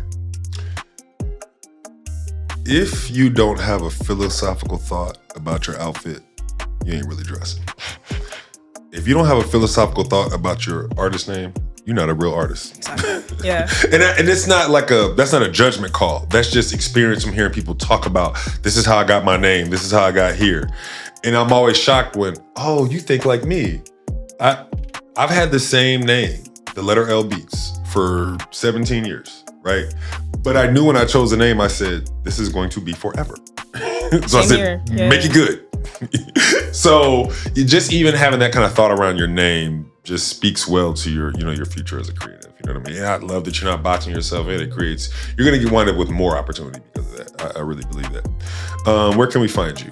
Northway X on Instagram. Got a little TikTok too, every now and then. And then I'll be coming out with like a little beat tape, mixtape in the next couple of weeks, months, 20 exclamation point. So yeah, it'll be Northway on Spotify and stuff as well. Where can we find Redorm? Redorm is R3Dorm on Instagram and redorm.org. Dope. Well, what's next for you? Yeah, so continuing to make music and lock in with some of my friends. Shout out World Love 95.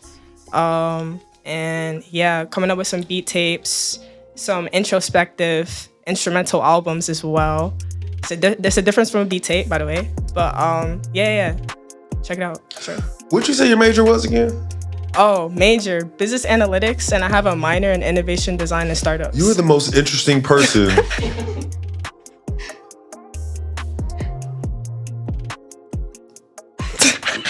Hey man, let me hear the music, man. Now I gotta put all these pieces together. Just like that's like Etienne majoring in finance. Like what?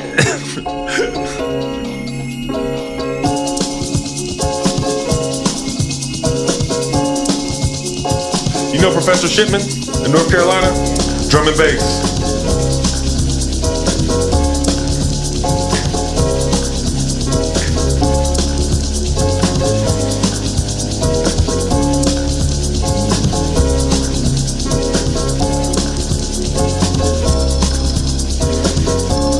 You said FL? Yeah. Don't nobody at FL make this. Hey, different.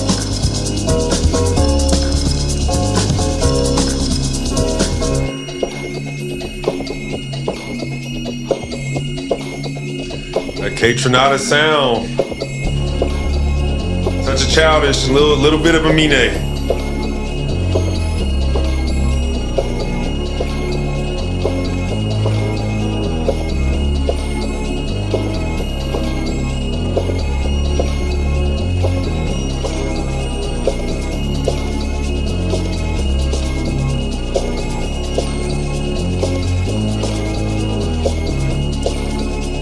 Like textures. Yeah, for sure.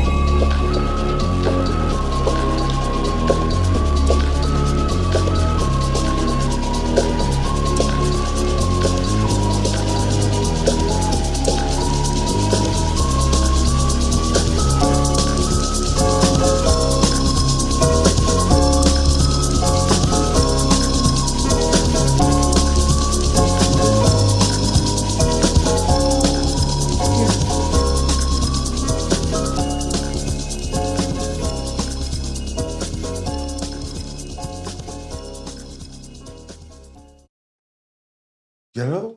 Oh yeah. One more. Let me get another one. That was a little soothing. I could stretch to that in the morning. That's wellness routine music.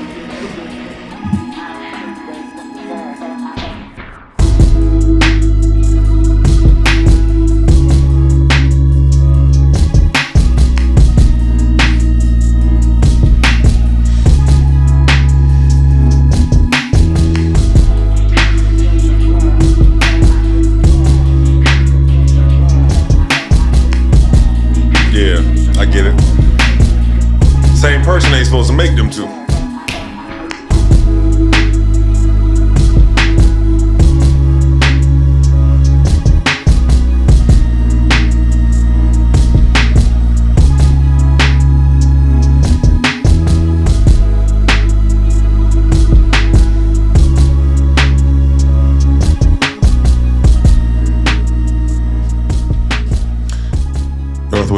was vibes. Them was vibes. Yeah, I could see the thought process. Yeah, I like that. I've been telling everybody I appreciate you joining us, but this is your house. This is a student-led movement over here at Barner-McDuffie. So thank you for having me.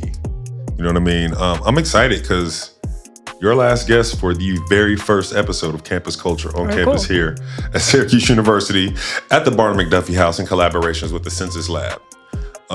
It's been an experience. Shouts out to Nick Piatto. Thank you for inviting me. I'm humbled that some little idea rattling around in my head 2 years ago has made it all the way to another university. So shouts out to Cydavia. I wish you the best and the most on your journey as the host of this thing, and I'm excited to see what y'all make of it. Thank you for having me. I am Lamont Holden, also known as Letter L Beats, producer and professor of hip-hop music production at the University of Illinois. And this has been Campus Culture, the inaugural episode at Syracuse University.